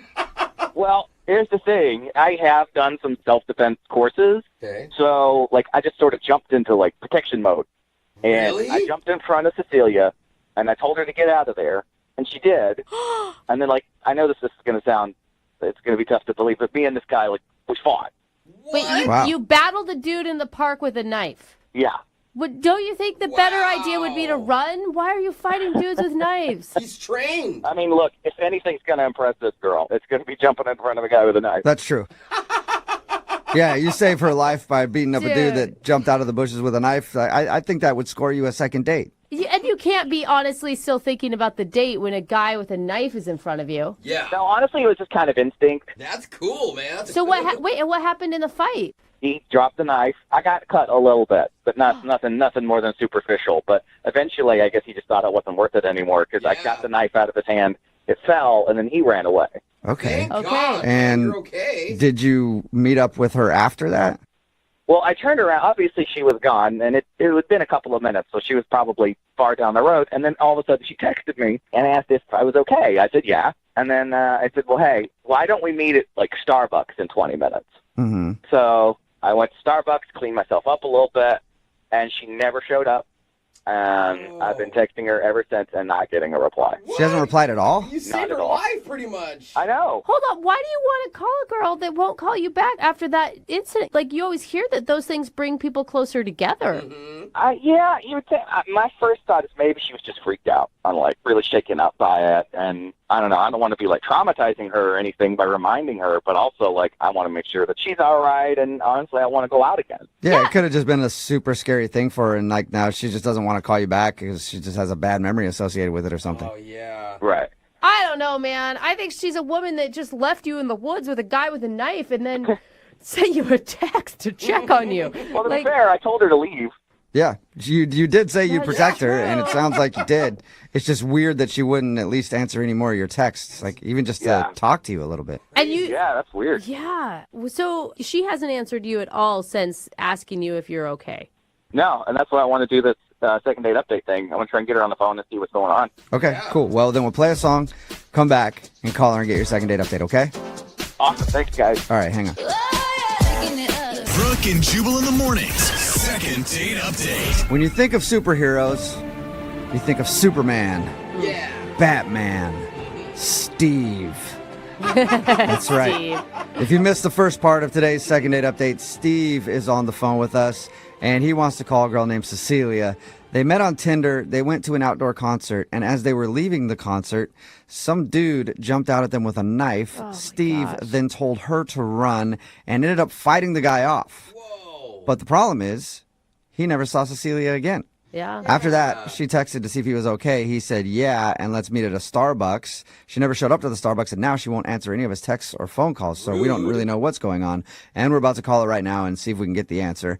Steve, are you ready to go? Yeah, man, I'm ready. Of course, you're always ready. Steve, I mean, have you thought, like, she did text you to check in to make sure that you were okay, right? Yeah. Maybe she didn't really enjoy the date prior to the knife fight. I mean, she seemed like she was. I mean, I think I'm pretty good at figuring that kind of stuff out, so it'd be a surprise if she wasn't enjoying herself. Okay, it'd be more surprising than the guy with the knife. I mean, maybe not more surprising than that. That'd be bad if that's the best part of her date. She's like, yeah, it was pretty boring. There was one exciting part, but I don't feel like calling him back. It's not going to get any better than that. Yeah. All right, well, I'm going to dial her phone number right now. Here we go.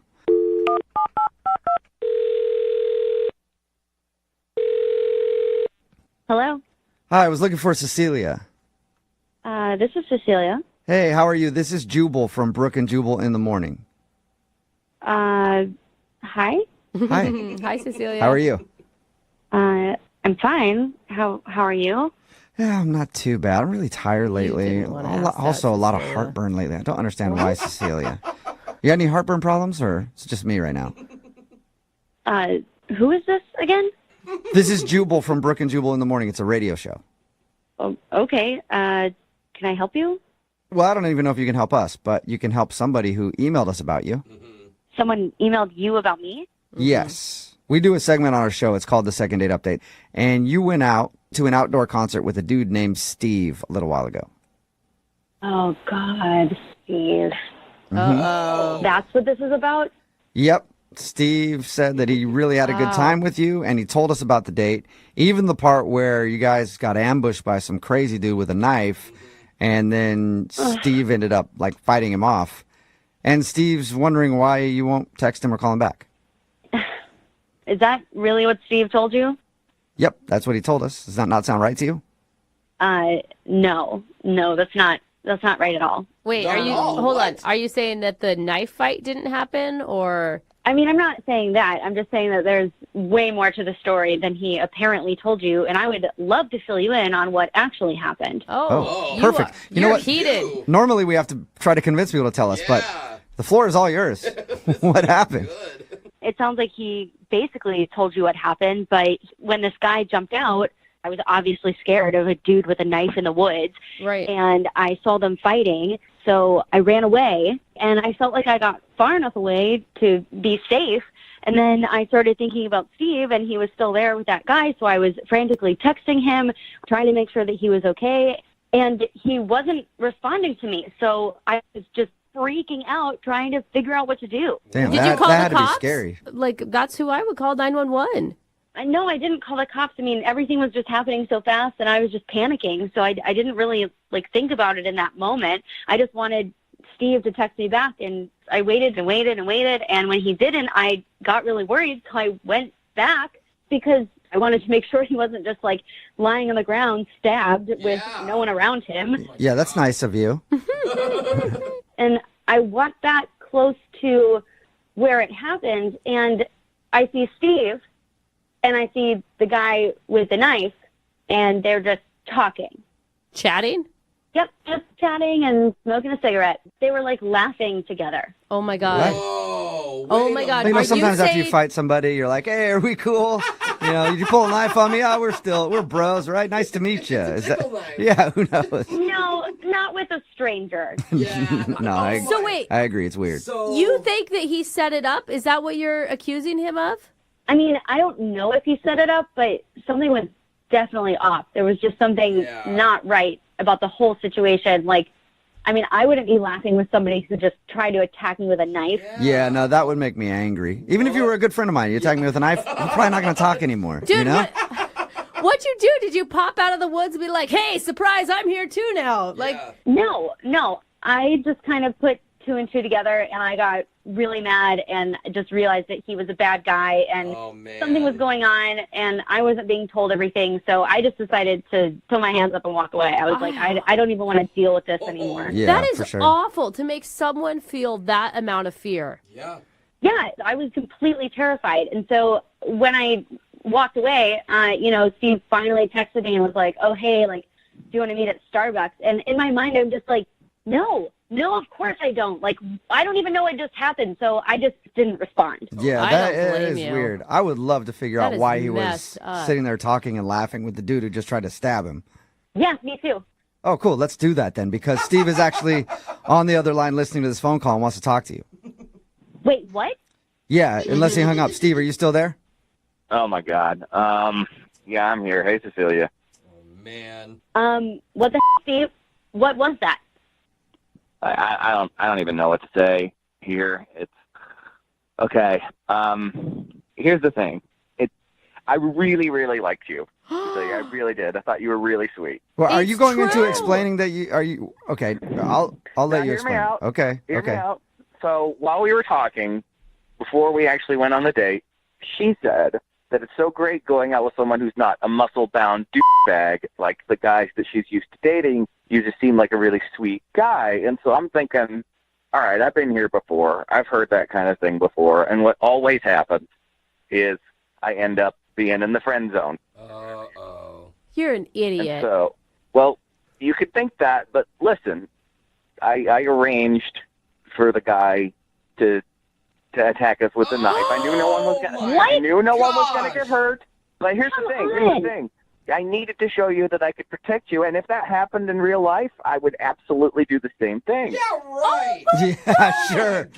It's a lot easier when it's one of your buddies holding a knife than just actually a random maniac. Dude, they're laughing, but that is so messed up. Do you know what you made her feel? Do you know what you put her through? You know how I felt when I keep getting rejected by women that look like her? Totally the same. Like your life is on the line because you don't know how to close a deal in a relationship. That's disgusting. I was literally telling you that I liked that you were sweet and not like these other guys. So if I don't like those other guys because they did stuff like that, why would I like you doing it? But you know what that means in woman speak. That means that you're a sweet guy and I like you and I'll never like you. There's no such thing as women speak. It's all just the English language. So yes, if there's no such thing as women speaking, why have I heard that so many times and it's become the friend? Are you seriously trying to blame this fake mugging on me? Like I said something and that you're really going to blame me? No, not you individually, just women in general. Blaming all women for you setting up your friend trying to stab. You know what I mean. No, you are so lucky you're on the phone right now and not in real life. Well, according to Steve, he'd person. be able to protect himself against you. So. I mean, here's the thing. What are you supposed to do if a girl thinks you're weak? You got to stand up and show her that you're not. And, I couldn't depend that somebody would just accidentally mug us. Just hope for a mugging. I never said you were weak, Steve. This is an You said you'd only dated muscle-bound guys. What was I supposed to think? Maybe that it didn't work out with those guys. I'm looking for something completely different. Yeah, and just because those guys have muscles doesn't mean they're weak. Like the strongest men I know are actually comfortable with who they are and don't have to prove anything. I'm comfortable with who I am. No, you're not. You are setting up muggings in the woods because you don't think that you're a strong enough man on your own. I do. I know I'm a strong enough man. I wanted to show her how strong I was. You're so confident, Steve. Like, have you done this with other women before? Like, set up fake mugging? No, but you know what? None of the other girls I've ever dated kept throwing at my face that I'm not muscular enough for them. What? I was never saying anything like that. I was answering your questions about what my exes were like. Now, because women don't say what they really mean, they've always got subtext. Steve, you're disgusting. It blows my mind that you think that you have to do this kind of stuff to impress girls. You know, it blows my mind that you don't get that women want a strong guy. You don't get that. You don't get what women want. Seriously, dude, stop with the mansplaining. Yeah, mansplain us what women want. Is that what you want to tell us, what we want? Cecilia, I think I know what women want, and women want another date with Steve. Would you like to go out with Steve? On a second date, we will pay for it. Maybe you could go on a date with that fake nice guy. I'm sure you have a lot to talk about. So what you're saying is you wouldn't want to go out with me again. What in the world makes you think that I would ever, in my mind, think about saying yes? I mean, I'm being honest with you. Oh, my gosh. Give him that. He really doesn't get it, Cecilia. That's the most delusional thing anybody has ever said. Yeah. You know what? The most delusional is the fact that women always say they want the nice, funny guy, and then they never go for him. Oh, my God. They just don't go for you, Steve, because you're crazy. Sure. It's not nice to set up a fake mugging. Even if it was fake, you didn't know it was fake at the time, and I never even got a thank you. Good point. Who doesn't thank somebody for saving their life? Shut up. You know what, Steve? I think you're the one who dodged a bullet on this one. She's rude. Yeah, she is rude. Oh, my God. You guys are awful. Brooke and Jubal in the morning. Pretty much all the texts in at 78592 think Steve is a douchebag. Yeah. Brooke and Jubal in the morning talking about today's second date update. If you missed it, Steve wanted to call this girl named Cecilia. They met on Tinder, and they went to a concert. And as they were leaving, they were confronted by a dude with a knife. Steve told her to run while he fought the guy off. Oh, hero. Afterwards, he was confused why she wasn't calling him back. So we called her, and she told us that after she ran away, she came back to check on Steve and found him laughing, hanging out with the mugger, and she was extremely weirded out that the two guys were laughing together after the guy just came up to him and threatened to stab him and everything else. Yeah. Steve admitted that he staged a fake mugging with a friend to make himself look brave because he wanted to show Cecilia that he could protect her. Wow. I was totally shocked by that, and I can't believe how many people texted in before we found that out and were like, he staged it. I'm like, how jaded are we that we think that this guy staged it? I'm like, oh my God, they're right. People were texting in both ways saying he staged it and then being like, she staged it. They just wanted to rob him. It was both ways. Yeah. So no matter what, nobody believes anything anymore. Well, And maybe they shouldn't. Obviously, yeah, for good reason. Yeah. Hopefully she doesn't really get mugged someday, and it's like, yeah, right. Sure. All right, Anyway, Steve, you're in the bushes. Come out. she did not want to go out with Steve again after that. So no second date. Remember, if you want to do a second date update, all you have to do is email the show, and we will call the person who didn't call you back. Brooke and second date update. We've got Mia on the phone for a second date update today. And Mia says she feels bad about what happened on her date. Uh-oh. Now, Mia, the rule is you only have to feel bad if you made them cry. So, did he cry? No, he didn't cry. All right, well, then you shouldn't feel bad, okay? Your conscience can be cleared, and you are free to go. You're welcome. Have a good day. I don't know. He's kidding. It sounds like she's about to cry right now. Mia, it's a joke. Sorry, he's being sarcastic. Not really, though. Okay. All right. Well, listen. Okay, maybe we should learn more before I jump to conclusions, okay? I want to know. Tell us about this guy. What's his name? His name is Steve. Okay. Sounds like a crier. Well, no, he didn't cry. My friends at work actually set me up with him. He works for the company, but on a different floor, so I've actually never met him. Oh, blind date. I always like to know, how are you feeling going into this blind date? Hopeful? Doubtful? Oh, I was feeling good. I was excited. You know, it's just been kind of like dry for me, and I was excited to get out there and like meet someone that my friends actually said was really cool, you know? Okay. And were your friends right? Yeah, he was like really cute, and we were talking at the bar, and I like to just kind of like talk about things right away about relationships. And That's good to want to talk on a date. That's a positive. No. But not everything right away. Yeah. What do you mean? Exactly. Are you talking like you just opened it up with like, I have 4 exes. I'm over 3 of them, but 1 still having issues. Oh, by the way, here's my number. Yeah. No, it's just funny, like how people think about relationships, I guess. And I was asking him, we were talking, and I said, you know, I think that you should always share everything with your partner. Like in healthy relationships, you don't hide anything. You're really open about everything with each other. Yeah, I can agree with that. Totally. But not everybody does. I can see why that's an important thing to talk about. Are you saying you lie, Brooke, in your relationship? Oh, no, I'm just kidding. So you think everything needs to be shared, no secrets? Yeah, but then he said that he thinks it's not healthy to share everything, that there should be boundaries and certain things that you don't, that are off limits, basically. Okay. I could see his point, too. I mean, if it's not important. How did that sit with you? I don't agree. I said if you're not sharing everything, then you're hiding something, and that's obviously going to poison the relationship. You know? I see. So wait, did you guys start out your first date with your first couples argument? That's what I was This gonna is what say. it sounds like. It wasn't an argument. It was just a spirited discussion, you know? Sure. Like You're we like, were- give me your phone right now. Who are you texting? I mean, that is a pretty intense way to start off a date. Like, did things get lighter later? No. Oh. I said, let's test it. And I pointed to a girl across the bar and I said, do you think she's attractive? Why would you need to know that in a relationship? That is a terrible question. You want this date to go badly, don't you? You're like No, confronting him. I just wanted to show him what I was talking about, prove my point. And then he said, I'm not answering that. Yeah, good choice. Yeah, way to go, Steve. How could anyone answer that properly? If he says yes, then you're going to be mad, right? You're going to be jealous. If he says no, then you're going to think he's lying. Well, no, if he's honest and says yes, she'll say, thank you for being honest. I don't think so. Or maybe he says yes, and then the girl comes and joins in on the date, and now it's a party. Okay, now you're thinking like every other man, Maybe the date could go even better. Honesty pays off. So what did he say? Well, he said he wasn't going to answer it, and I told him, well, it's just a test. Let's just see how it plays out. And he was like, fine, okay, she's a little attractive. Okay. All right. Safe answer. Did you hit him? Did you hit him? I said, what do you like about her? Jeez, come on. Why are you doing this to yourself? What? Well, he's being so vague. He's not playing by the rules I'm setting up. He's not being honest. He's probably just trying to be polite and not offend you by saying that there's this gorgeous woman over there, and he's noticing all these amazing things about her. I'd rather he be honest and tell me that. That's the whole point I was trying to make. So I nudged him a little bit. I was like, so you probably want to sleep with her, right? Wouldn't you do that, right? Oh, jeez. Mia, Look, I've had your back up to this doesn't sound like a healthy relationship. This sounds like an unstable relationship already where you're incredibly jealous. Yeah. Okay, guys, will you just please shut up and let me finish? Okay. Okay, finish, Mia. Okay. So then I said, if you lie to me, Steve, I can tell. I'll be able to tell. So just tell me the truth. And so then he finally admitted, yes, I'd probably sleep with her.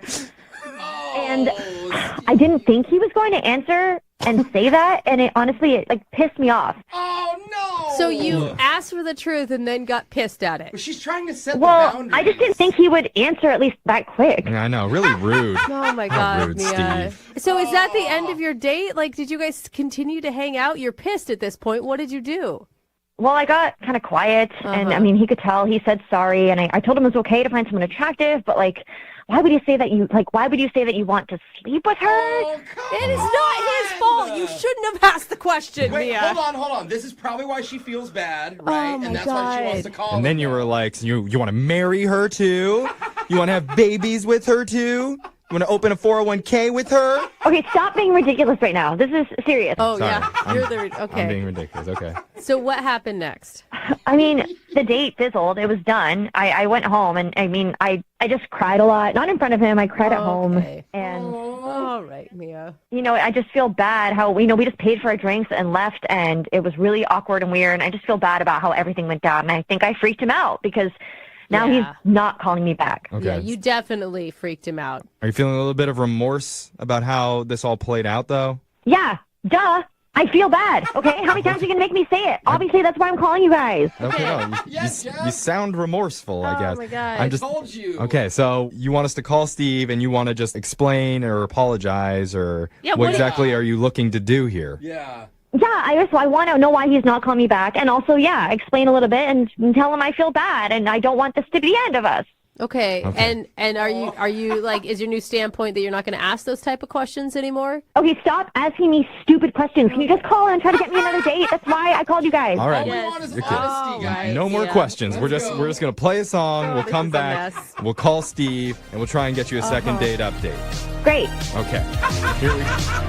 Hold on. If you're just tuning in for today's second date update, we've got Mia on the phone, and Mia is feeling regretful about how her first date played out. Is she? Yeah. It's questionable, but okay. I'm hesitant to even recap it because I'm afraid I'm going to say it wrong and it'll make her mad, but the sticking point that happened on the actual date is the question, should you be honest and share everything with your significant other? Absolutely everything. That snowballed out of control. Because her date, Steve, thought that some things need to be kept private in a relationship, but Mia disagrees and think you should always be 100% honest. So she tested that theory by asking her date point blank if he would sleep with a lady sitting across the bar from them. And poor Steve gave in and said yes. Yeah. Well, he was asked to be honest, right? Well, that honest answer was a little too honest for Mia. And now here we are. Hard feelings on both sides. And Mia has said in her own special way that she feels remorse and she wants to make things right with Steve again. So Mia, what do you think? Was that recap accurate? I mean, I guess those were the facts, but I don't really like your tone, guys. I feel like you're not really on my side, or... I'm on your side. I'm trying. I'm going to say, I am having a hard time, Mia. And I'll tell you why. It's not because I don't think that honesty is great. I just think that you're asking questions that don't matter in a relationship. Like, it doesn't matter if he's attracted to another woman. What matters is he's with you. I guess that's your opinion. I disagree, and it matters to me. So you don't know my life. You don't know how I feel about things or what I've gone through. So maybe that works for you, but not for me. I want to apologize, Mia, on behalf of Brooke. She is just in a really crabby mood today. She gets really upset whenever she hears people that sound like they're really in love and that they actually have a chance, and she gets really jealous and lashes out. So that's probably where it's coming from. You're right. Brooke? Yeah. Where's the apology? I'm not apologizing. Okay. But Mia, wow. you know what? Sorry, Mia. I apologize. I hope through all this that we all learn something together, okay? I think that should be the goal right here. Okay, can we just stop talking about it and call him? Okay. Right. Sorry, we have to recap. Okay. It's radio. I'm just going to dial the phone number right now. Here we go. Why are we even part of this?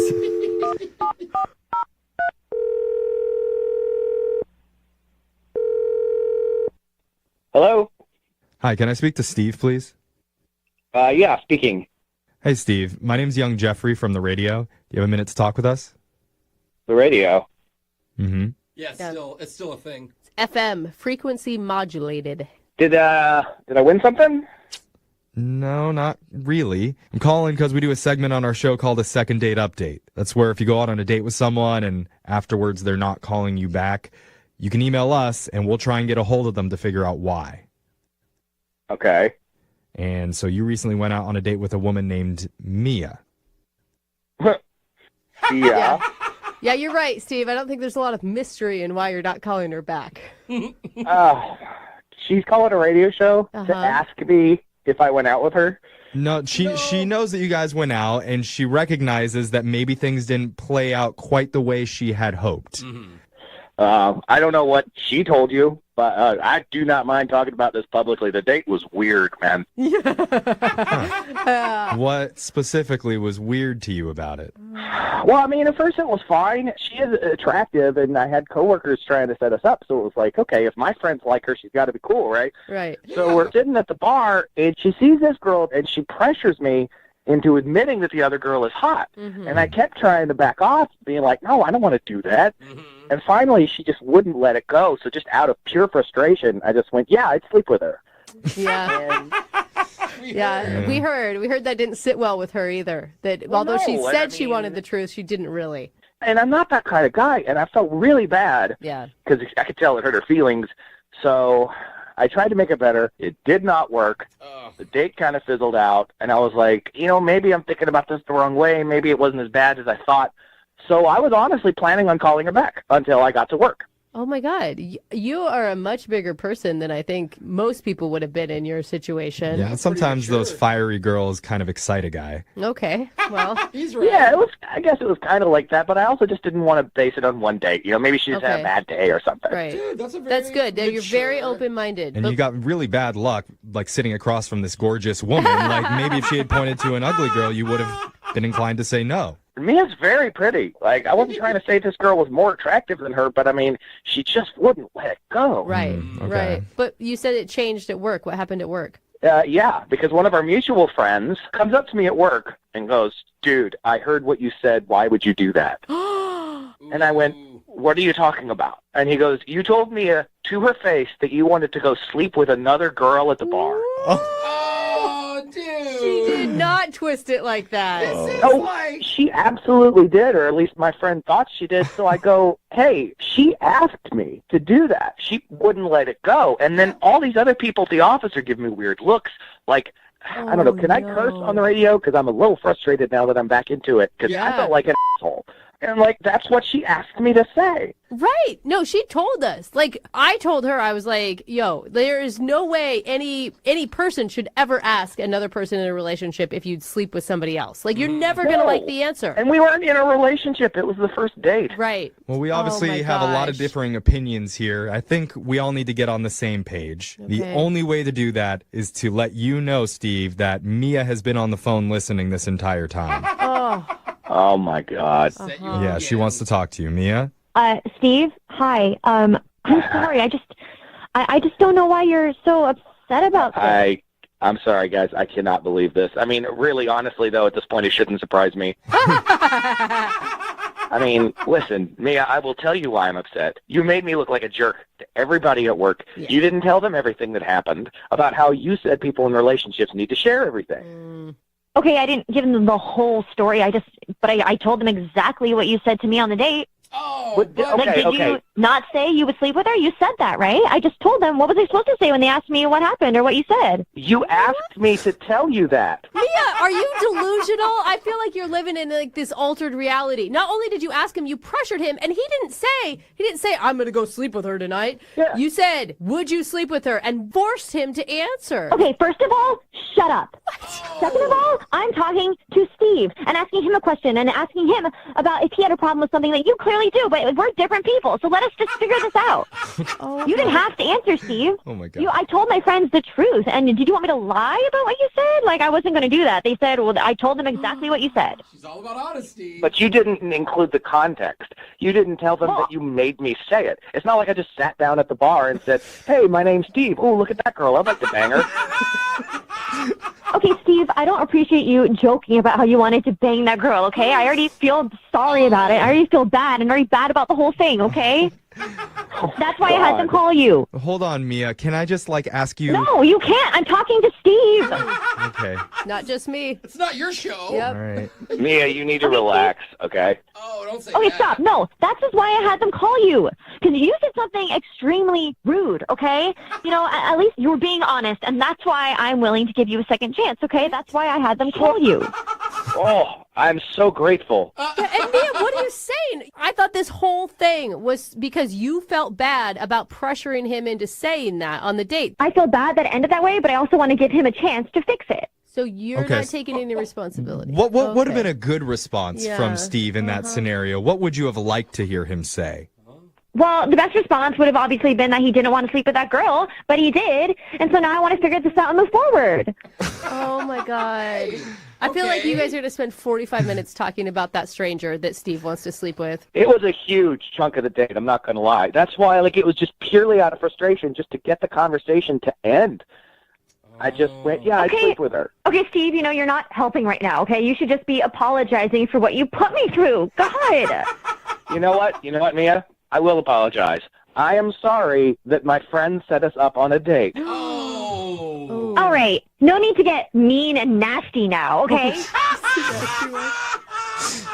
All right. Well, you know what? If I'm going to be 100% honest, I would sleep with both of them. I believe that. I honestly want to know if the two of you would go out on a second date. Steve, what do you say? We'll pay for that date. Oh, sure. Awesome. Okay, we'll send you guys out. No, God, no. Oh, that was sarcastic? That's so surprising. You're supposed to be honest, Steve, no matter what. Hey, Mia, listen, you sound like you could be a rad girl, and you sound beautiful, and you need to stop being so insecure, okay? I'm not insecure. Stop patronizing me, you Wow, you know what? Seriously. You know what, guys? Can I just say one thing real quick? I don't want you to weigh in any more on this, Brooke, okay? Just leave. I have a headache. Sorry, guys, bro. I just want to tell you, I am so happy that this is on the radio because all of our friends at work can now hear why things didn't work out. Yeah, it's a very good point. And they all know, Steve, that you would totally sleep with that woman. Oh, yeah. Yeah, they all know that you would sleep with someone else on a date when you're on a date with your coworker. Okay. Oh, stop, Mia.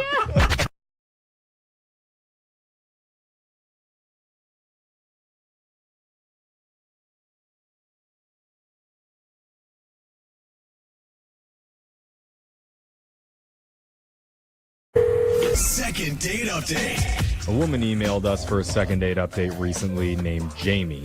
And in her email, Jamie says she gets hit on by guys all the time, and she's so over it. Good on you, Jamie. Girl, preaching to the choir. My LinkedIn account is like a thirst trap. Every time I log in there, I got these billionaire CEOs DMing me hey, Jeff, I got a job for you if you're interested. And I'm like, oh. Well, maybe you shouldn't have made your LinkedIn profile pic that shirtless one you have. Yeah, I didn't know LinkedIn was that thirsty. Yeah. I'm getting a lot of hits on my account. What can I say? So, Jamie, I feel you. You guys are hilarious. Where are you getting hit on at? online, walking down the street, you know. It's Hold like, on. If you're getting hit on so much, why are you on the phone with us? Because I find that most guys, especially if they're attractive, are kind of the same. Okay. Like, there's not a lot going on, right? I don't appreciate you talking about us like that, okay? Us hot guys have a lot going on. And some of us ugly guys are dumb too, okay? And so I'm guessing you met one that was hot and smart? Yes, and amazingly original. Oh. Does he have a name? Jeremy is his name. Okay. And where'd you meet Jeremy? Met online, and he had the best pickup line ever. Oh, I love terrible pickup lines. I know, to share. They're like dad jokes. What'd he say? Jose's taking notes. No, it was awesome. So he texted me, he said, "Do you like water?" And I said, "Yeah." Yeah. And he wrote, "Good, because you already like 70% of me." That is so That's so bad. Oh, my God. You like that, huh? I mean, he's a funny dude. Oh, my gosh. I love it. You loved it. So how did the conversation go? It was awesome. And then so he invited me to dinner, and we both love Chinese, so we did that. And like when you walked in, I was like, oh my God, he's totally adorable. Oh my God, you were so excited.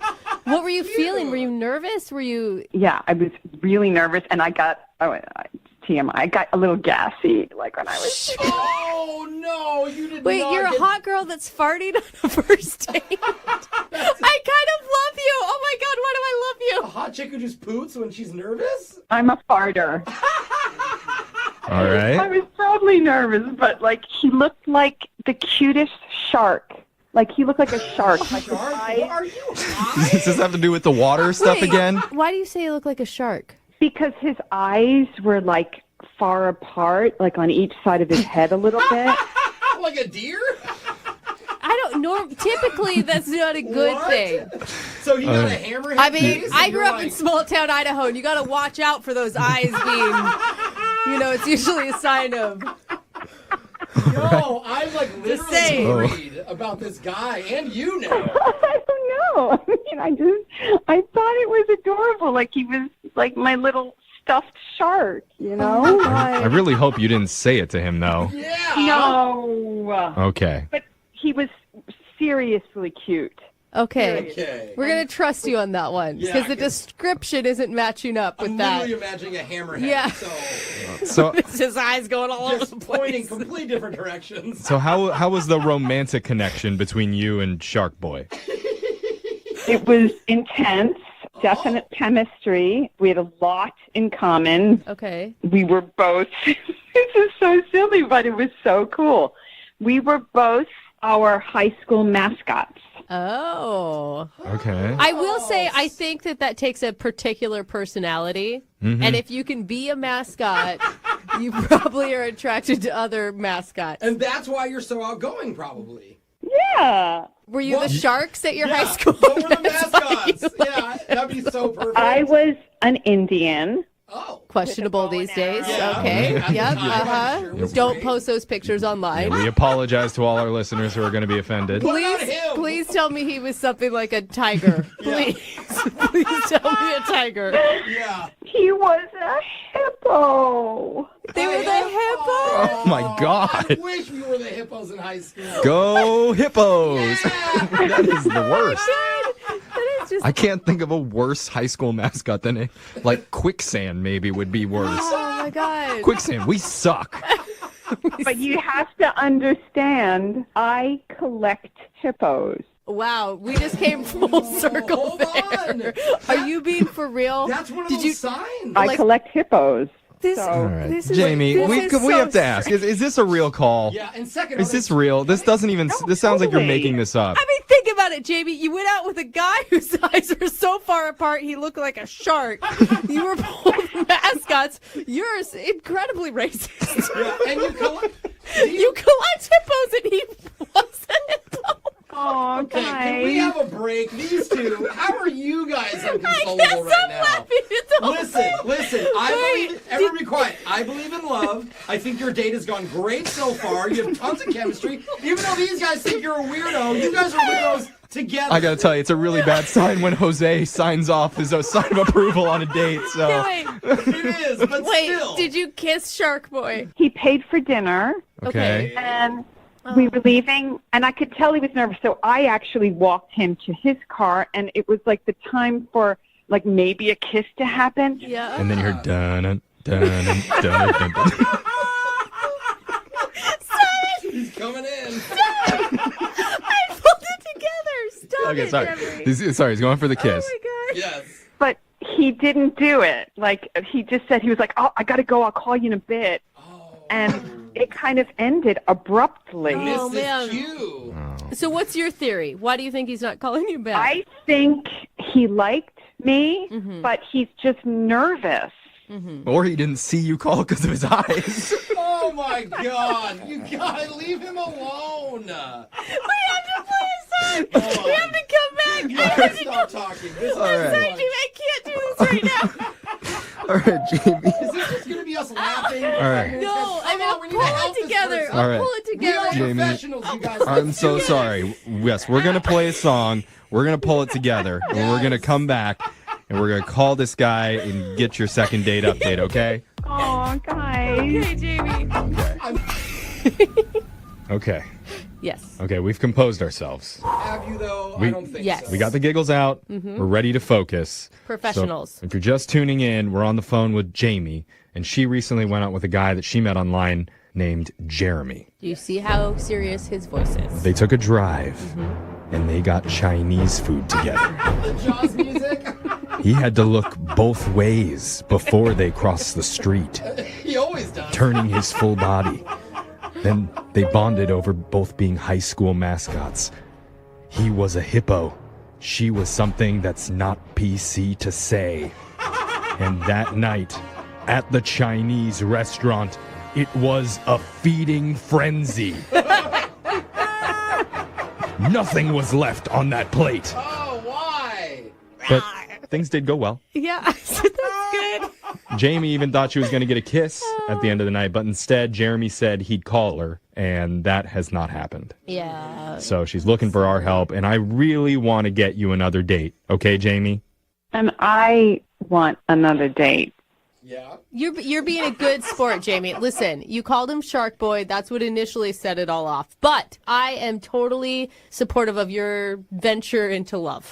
I don't believe Brooke. You. I've dated a lot of guys. This is the one. I'm telling you. Whoa. Okay, All right. let's not put too much pressure on it before we call A him. lot of Ooh. fish in the sea, but this is the shark that has stolen her heart. All right, let's call him and see if we can get you a second date update, okay? Okay. All right, here we go.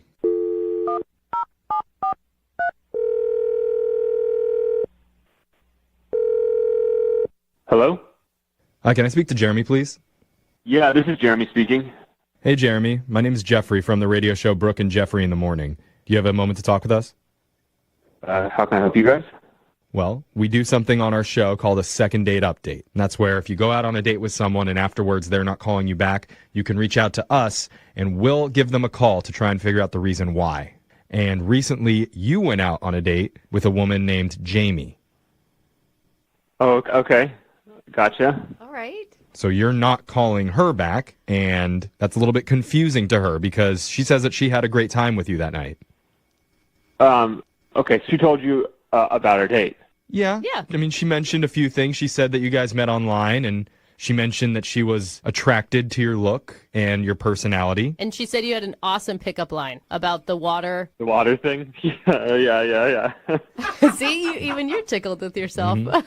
So she told us that she thought there was even going to be a kiss at the end of the night, but you just got in your car and kind of took off and got out of there. So it kind of sent mixed messages, and she wants to know, like, what's going on? Why aren't you getting back to her? We have a lot in common. We were both, like, mascots in our high school. Right? She mentioned that you were the hippos, and... Yeah, whoomp, whoomp, whoomp. Oh my God, is that what it is? Is that what you did? Go Hippo! Yeah. One more time, please. You do, like, a big whoomp, whoomp, whoomp, and then everybody in the stadium goes whoomp, whoomp, whoomp. Yeah! It's actually way cooler than I expected it to be. Yeah. So what's the deal then? Why aren't you calling her? Well, it's really not been that long. It's only been, I think, 7? I mean, A weekish? It doesn't matter. Are you just playing the super cool game and you're going to wait like a month and a half before you call her back? No, look, she told you guys that we went out for Chinese food. Mm-hmm. Okay, so at the end of a meal at a Chinese restaurant, you get a fortune cookie. Yeah. And usually I don't pay too much attention unless they really, jump out and bite me in the nose. If your fortune cookie's biting you in the nose, it's probably not a fortune cookie. You know what I mean. Metaphorically speaking, I'd look down at this fortune cookie at the end of our date, and it actually made my heart skip a beat. Whoa. Seriously, it was one of those, fate is telling me something right now. Or it's just a fortune cookie that was made in a giant factory. No, and hold on. They come to you for a reason, No, Brooke. they Out don't. of You millions guys, of cookies, no. you get one for you. Says the guy who buys scratch lotto tickets Yeah, all the and time, I won thinking he's $50 gonna. last week. All right. Anyway. All right, Jeremy, what does it say? It says, you're not with the right person in your life right now. Old love comes back. Oh, dude. Oh no! That's What? sketchy. Come on. You're not over your ex, are you? Is that what we're hearing? There's one person who, I still definitely have feelings for, but it's the fortune more than it is, the possibility of that. Do you know what I mean? I wouldn't have ever expected that she would call, but seeing that fortune, I was like, No, stop, Jose. I mean, you're making life decisions based on what a cookie is telling you. Fortune. You guys, listen. I mean, you've got to say that out loud, right? And think that is pretty ridiculous. I don't think it's that crazy. Sure, there's definitely some superstition in there, but Some? It's all superstition, Jeremy. You liked her. So have you heard from your ex then, or have you not? I have not. Okay, so it's a waiting game, I think, is what the fortune cookie sounded like. Oh, so you're just waiting for... Okay, How long do we have to wait? So right now, I was thinking a month. I don't get committed to anyone for a month, and I see what happens. Okay. Is that the time limit on the fortune cookie? I mean, here's the thing. You're reading so much into this. The fortune cookie could have been talking about something totally different than a romantic partner. Do you know what I'm saying? You're not with the right person, right? I literally looked up and saw her staring into my eyes across the table. Oh. So she did everything right. It was just the cookie. I mean, almost like the problem was that everything was going too right. You know what I mean? The fortune cookie was take a step back. Well, yeah. What do you tell someone? Well, I guess we don't have to tell her anything because Jeremy already did. Because, Jeremy, we didn't let you know this before, but Jamie's been on the other line listening this entire time, and she wants to talk to you. You're not serious. Fortune says I am. Jamie? Hi. Oh. Hey. Hi, Jeremy. It's good to hear from you, I guess. Weird circumstances. I hope you don't mind that I call a radio station. I mean, my cheeks are definitely red, but I've done stupider things than this before. Oh, my God, Jeremy, listen to you. You like this girl. I can hear it in your voice. Yeah, I do. Of course I do. But, I got to follow my intuition, my fortune. Yeah, player's got to play. No, that's not what he's saying. Players got to wait for... What? I mean, Brooke's right. So I heard what you said, and I get it. I mean, we talked about fate and right place, right time, and signs and things. Wow. I just wish it didn't say that because we have such a good connection. Oh. I will say, it's not that I don't want to go out with you forever now. It's just, if something happens in the next month, I would feel remiss to not follow up on that. Maybe another fortune will come up. Maybe I should get Chinese food more often, and next time I'll get a fortune that's no, that was the right one. Disregard last cookie. Yes. Is that how it works? I guess. I have the lucky numbers on the back of my fortune cookie, too. Ooh, maybe I'll What if I guess the lucky numbers? Would that be a good sign if I can guess some of the lucky numbers? How do you guess the lucky numbers? It makes just as much sense as taking your dating advice from a fortune cookie, so let's try it. Okay. I mean, how about let's just try to land one of them. All right. Yeah, that's more realistic. I have a number in my gut. Oh. Okay. What is it? Okay. I'm kind of nervous. Before I say the number, I just want to tell you how amazing you are. Oh, my God. That's super sweet. And you're so freaking cute. 11. That's the number I was thinking. I'm not even joking. Jerry, maybe you're supposed to date Brooke. Brooke believes now. Now you're all about fortune It just felt cookies. like Hippo and 11 went together for some reason. What? What is it? Is 11 there? Is 11 there? I'm invested now. Yeah, 11's there. Oh, dang. Whoa. Oh my God, did she just override the cookie? No, here's what I'm thinking. The 11th of next month, second date. Lame. Man, that's a long wait. Jeremy, she guessed the number on your fortune cookie. Yeah, that's amazing. And that seems like a sign for me to ask you if you'd like to go out on another date with her, because we'll pay for it. You know, my superstition's getting the best of me, guys. I'm sticking with the 11th of next month. It's in the stars. Oh, come Wow. Well, he's not saying Really? no at least, right? on. Will you wait that long, Jamie? Do you want to wait that long? I can wait until the 11th. Aw, see? Hey, look, this doesn't mean you guys can't text each other and talk. You just can't meet until the 11th. Yeah, I mean, if you want to send me a few pics before the 11th, it would be nice to at least see you again. Maybe dress up in your high school mascot outfit and send it over to him. Oh, stop. Jeremy, I will see you on the 11th. I'm marking it on my calendar right now. All right, well, I'm looking forward to it. congratulations, Jamie. We got you your second date. Just you have to wait a little bit. Huzzah! Huzzah! Okay. Huzzah! I hear you, girl. Whoop, whoop, whoop. Yeah, whoa, whoa, whoa.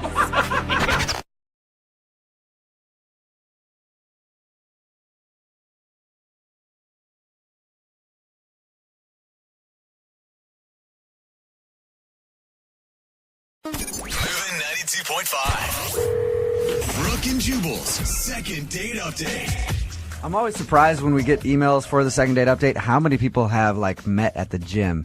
I just say that because for me as a guy, I just feel like I'm going to get smacked if I walk up to a girl, you know? It's almost too obvious. Yeah, we've got Hunter on the phone right now. Hunter emailed us about a girl named Holly that he met at the gym. Right, Hunter?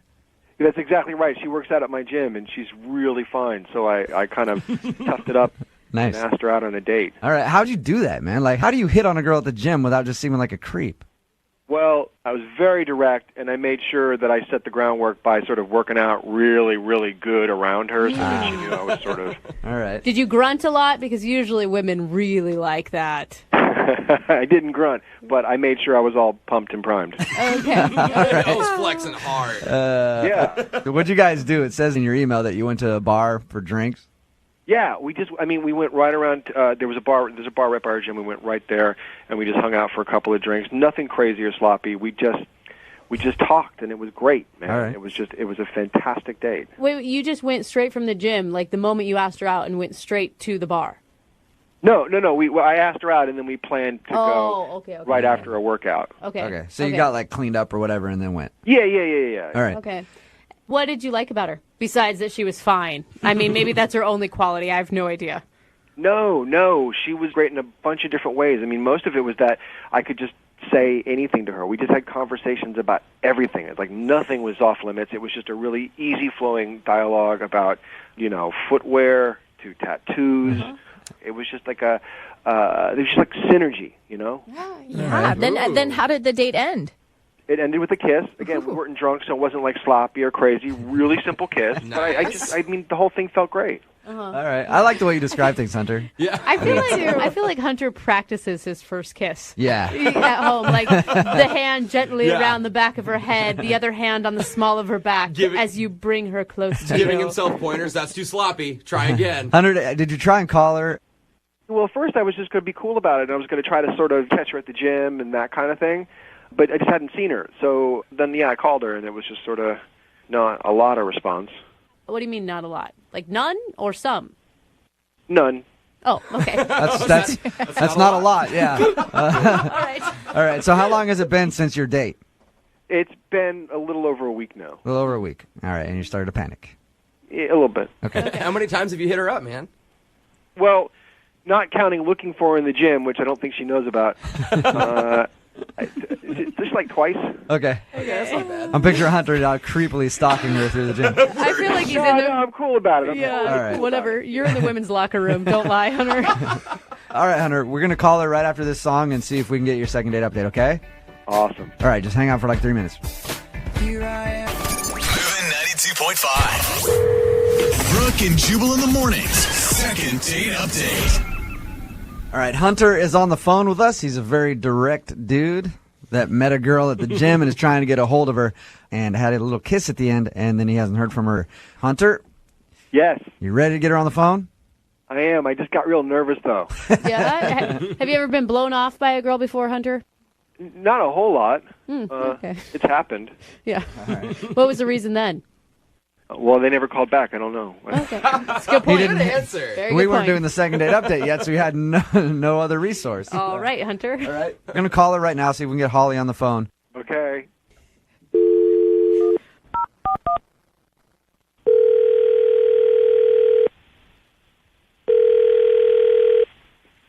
Hello. Hey, can I speak to Holly, please? This is Holly. Holly, how are you? This is Jubal from Brooke and Jubal in the morning on the radio station Moving 92.5. You're a radio station? Well, I work for a radio station. I'm a human being. But Okay. Why? I'm sorry. Why is a radio station? Let me explain why, okay? We host a morning show, and we do a segment on our show called the Second Date Update. It's where somebody goes out on a date with someone and then gets blown off. They email us to call that person and figure out why. You're calling me because I went on a date with someone? Yep. And you didn't call that person back? That's really weird. I went out with a guy named Hunter who you met at your gym. Yeah. All right. Yeah. Well, he's tried to call you after you guys went out for drinks and hasn't heard from you, so he wanted to know why. Okay. You have to realize that this is really weird. we do. Normally people are a little weirded out by it, but just relax and go with it. Okay. So, yeah, I went on a date with Hunter. Did he tell you about our date, or? Yeah, he said you guys went out for drinks and had great conversation, and like you talked about everything under the sun, and it was fantastic. Well, I just think that he doesn't really have an idea of what first date conversation might consist of. What did he say that was so bad? For some reason, I mentioned how much work ladies take to, upkeep themselves, and All right. I was running a little late to meet him because I had shaved my legs. Okay. And then he took that and ran with the idea of personal upkeep Uh-oh. Did he talk on about... his part. Did he tell you about like his manscaping or something? Yes, that was definitely a word that was used in this conversation. So you're just like, yeah, sorry about that. I was a little late. I had to shave my legs. Like, oh, no problem. I would have been here late too. I got a little 5 o'clock shadow on my down there. Like, He would not stop talking about it, about how he just keeps himself so groomed and how he likes his area to look very nice all the time. Hold on a second. Grooming's important. Okay. hey, Holly, that's Hunter who just said that. Hunter's on the phone with us. What? Hey. Hi. Oh, my God. He just heard everything I just said. I know. I was earnestly listening to every word. And what's your excuse, Hunter? Listen, I think you're amazing, Holly, and when I get excited, I overshare. I didn't realize I was oversharing too much on the grooming part. I didn't get into shapes or face shapes. Oh, God. Holly? I'm so uncomfortable right now. Are you more uncomfortable now or when he was talking about the state of his junk? I heard all of this already, so I'm pretty over the being uncomfortable about it at this point. Can you see that he actually really liked you and would go to any cost to reach out to you? Yeah, but there's a line, right? Like, first date. I mean, you got to know when to hold back a little. Hunter, is there anything you want to say to her? Well, just that, now that we've established some lines, I can totally observe those. And if we had a second date, there's a whole lot of stuff I won't say. Hunter, how do you make her feel more comfortable about doing the second date update, though? She sounds like that kind of creeped her out, too. Yeah, that might not have been 100%. But I get nervous, and I get really excited. And I'm very excited at the thought of going out on a second date with you because I think you're amazing. And if I'm guilty of anything, it's oversharing. Holly, we'll send you out on a second date with Hunter again if you'd agree to go. We will pay for it. Would you be willing to give it another shot? I don't know, to be honest with you. I don't know. I mean, Hunter, you seemed pretty calm when I talked to you at the gym, and then we went out, and it was like, are you just that intense of a person? No, and I'm calm in the gym because I get pretty tired.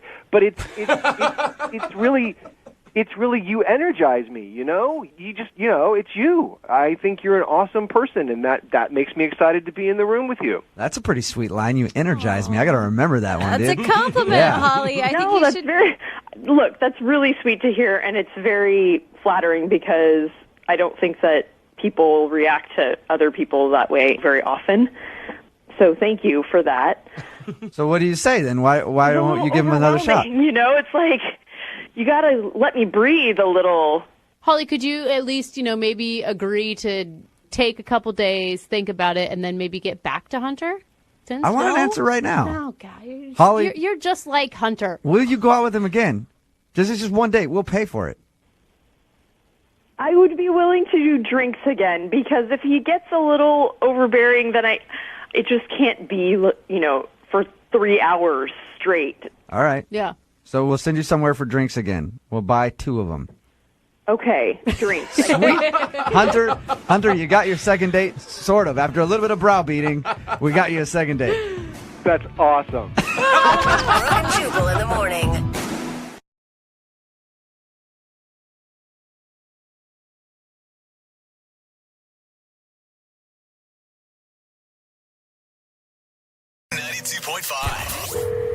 Brooke and Jubal's second date update. Today's second date update is brought to you by peer pressure. That's right. When you don't even want to go out on a date with somebody, but your friends really want to know why, and they pressure you into doing a second date update, that's a little bit of peer pressure. Kate is on the phone with us. Her email actually said this: "Hey guys, I went out on a date with a guy named Chris. I'm not that interested in getting a date with him, but my friends met him and they want me to do a second date update with you. So can I do one?" The answer is, of course. It's a lot different than most of the second date updates we do. But Kate, how are you? I'm good, thank you. Oh my God, I just see you telling your friends, fine, I'll do it. Pretty much. Okay. Okay. So tell us about the guy that you don't really care about calling today, but your friends do. His name is Chris. And, I mean, he was really nice. There's nothing, terrible about him. We just really did not click whatsoever. Okay. So why do your friends want to do a second date update so bad? Here's the story about how our date went. We met online, but we met up at a bar, and my friends were there for support, as they do. And I don't want to be mean, but he's really super nerdy. Okay. And I am not. Okay. We had nothing in common. He wanted to talk about like sci-fi TV shows he watches and like weird books he read in college. It's just like nothing that I was interested in. Did you, when he walked in the door and you saw him for the first time, did you immediately think this is not going to work? The first time I laid eyes on him, I actually was hoping it wasn't him because I never saw his picture online.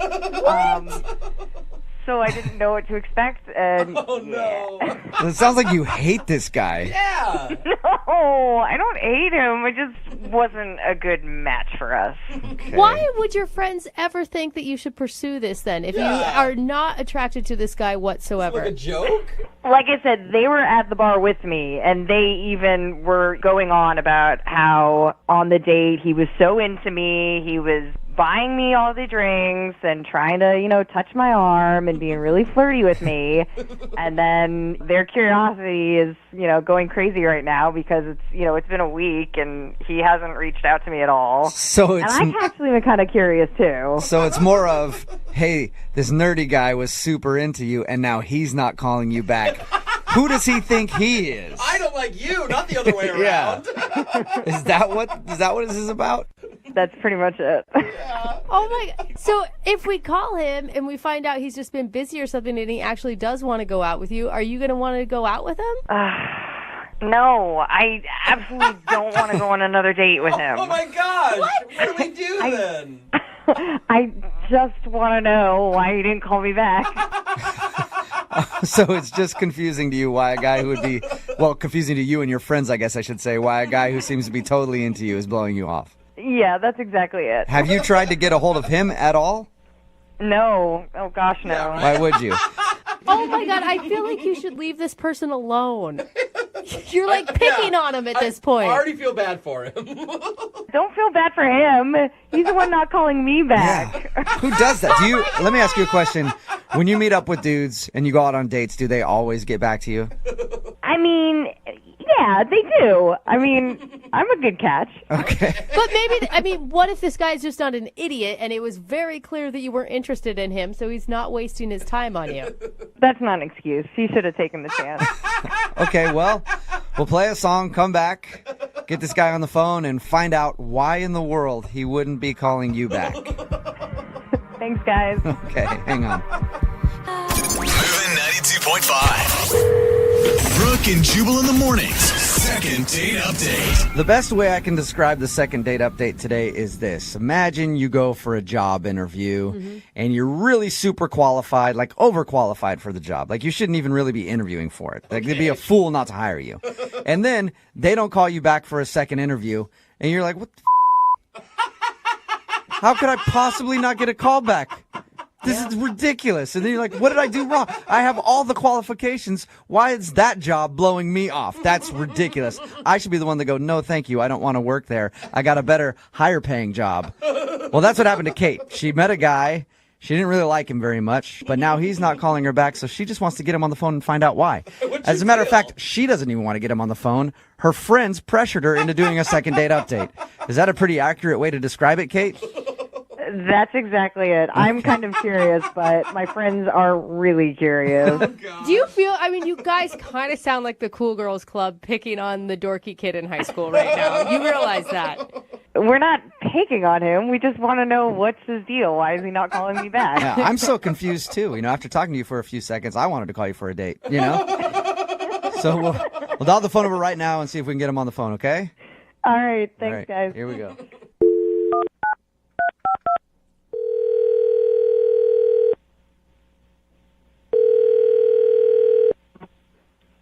Hello? Hi, I'm looking for Chris. Yeah, this is him. Hey, Chris, how are you? This is Jubal from Brooke and Jubal in the Morning. What? This is Jubal from Brooke and Jubal in the Morning. It's a radio show. Okay. Hi. Hi. I'm sorry, why are you calling me? I'm calling you because we recently got an email from one of our listeners. They asked if we could get a hold of you. Why would someone email you about me?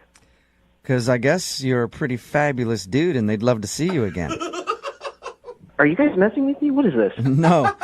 One of our listeners sent us an email and asked to get a hold of you because you guys went out on a date and then you didn't call her after the date. So she's wondering why, like if she did something wrong. I mean, the only date I've been on in the past month was with this girl named Kate. Is that what you're talking about? Maybe. Well, is it or isn't it? It is, actually. Yeah, Kate wanted us to get a hold of you. Wait, are you serious?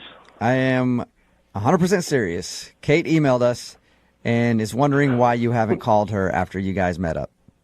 That's awesome. Okay. Awesome in a good way or awesome in like a, No, that's it's a great awesome. way. Okay. No, that was, I got to tell you, hands down, that was definitely the best date I've ever had. Really? What? Oh, no. Yeah. The best date you've ever had, but you haven't called her. So usually I follow that up by calling the person or texting them and asking them out again. Why haven't you done that? No, I did. I sent her a message on OkCupid. Oh, you did? On the dating website. Yeah. Okay. If she had just opened the email, she'd know that I was working on something, you know? Okay. So is that what you want me to tell her then? You're busy with work and you'll get back to her when? Well, as soon as I'm finished. I think it's going to take a few more days. I'm not sure. I mean, I would rather talk to her myself, but... So you just you're working all night long because your job is that demanding or something? No, it's not. I just think that I want to finish something, that's a really nice gesture before I reach out to her. A nice gesture? What do you mean? Like some pics? Like a photo shoot or something? It takes all day, multiple days to get one of those right. What kind of gesture are you talking about? I'm talking, this is going to sound corny. I've been writing a short story about our date. You've been what? Wait, what did you say? I've been writing a short story about our date. A short story? That you're going to have her read, or you're going to try to publish? No, I just really want to, get it out of my heart, and show her what I really feel. Is it a book or? No, it's a short story. It might be a short film. I might write it into a screenplay one day. What's it about? Wow. It's about our first date. What was so great about your first date that it inspired you to write a story? Well, if you don't mind, I can just tell you a little bit about it right now, like the rundown of the plot. Sure. Okay. Yeah, okay. So, it's about, obviously, boy meets girl, against all odds, sort of love story. On one side, you've got, this guy, he's a college-educated, driven, he's funny, people like him, he's charismatic. And that's the you character, obviously. Obviously, that's me. Okay. Oh, all right. And on the other side, you have the girl, this beautiful, beautiful mess, that's... Beautiful mess? No. She just kind of looks like, if I'm going to be honest, like she's been around the block. Okay. What does that even mean? How does a woman look like that?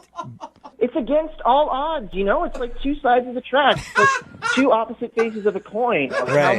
How much more different can someone be? So you're saying that you are a very successful, smart man, and she's just a mess who's been around. She sounds like a hooker from the way you're describing her. A beautiful hooker. Like it's Pretty Woman all over again. I mean, I guess it does have, shades of Pretty Woman, but the good parts only. But, I do have a title, a working title. Really? What is it? Dirty Girl. Dirty Girl. And this is the romantic gesture that you've been planning on giving her. Yes, absolutely. Do you think that calling her basically just a wreck and comparing her to a prostitute like in Pretty Woman and calling it Dirty Girl is going to be a good thing?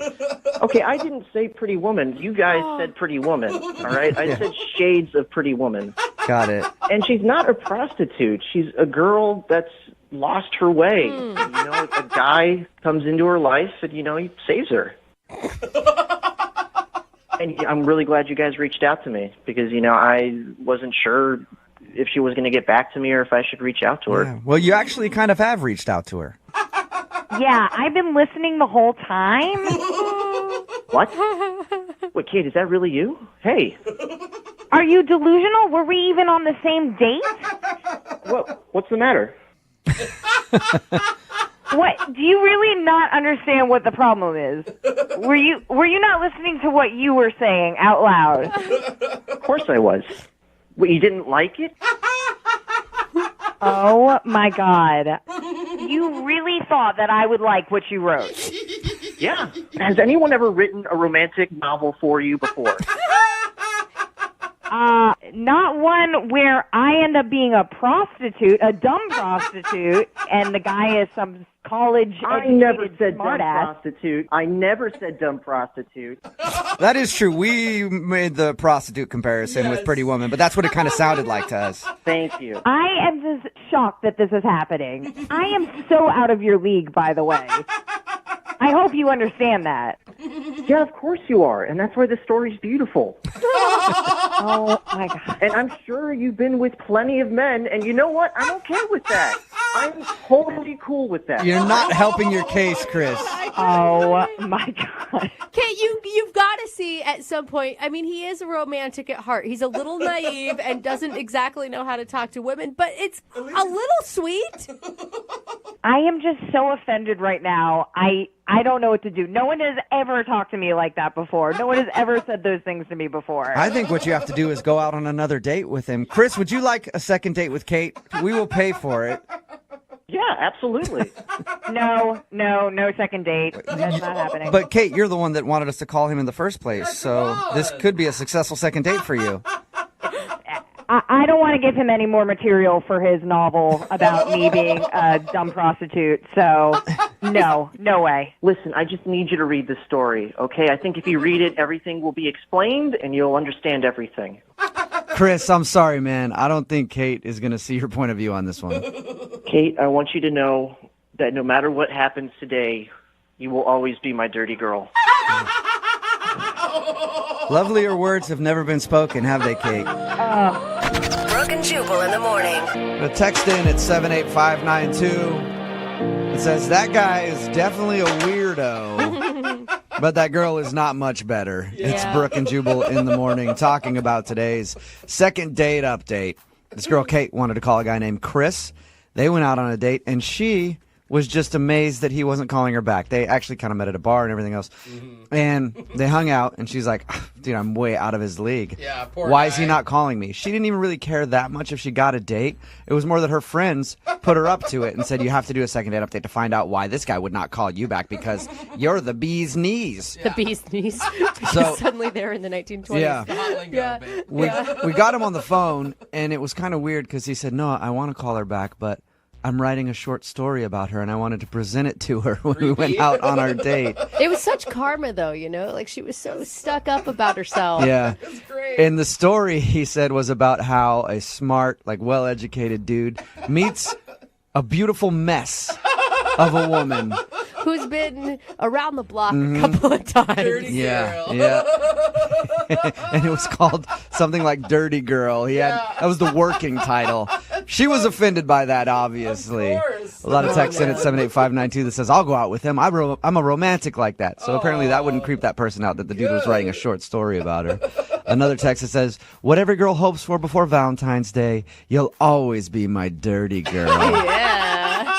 And we're also getting lots of texts in. Earlier in the show, at about 7:10, we did a survey of Americans that talked about how the little things that piss people off. Oh, yeah. You know, and one of those was when people use pet names when they don't know you, like sweetheart or buddy or things like that. And Brooke made a comment, like, it's so condescending when people say sweetheart. And Jose and I were like, dude, you do that all the time Which to I people. didn't realize. Yeah, It's one you of those really things do. where you don't realize you're doing it, and then now I can't stop hearing it in everything. And we're getting a lot of texts in at 78592 from the second date update because Brooke called the guy sweetheart while she, sweetheart. But while she it was was like talking to him. I felt like we were connected, you know, and it wasn't meant to So- be condescending.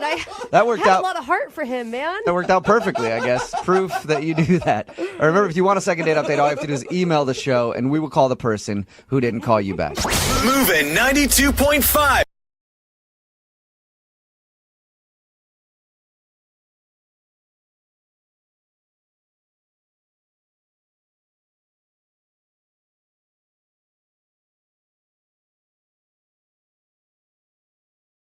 H.com. Moving 92.5. Brooke and Jubal in the mornings. Second date update. Today's second date update, Ashley is on the phone, and I'm having trouble telling what Ashley does for a living because her email said she's a bassist.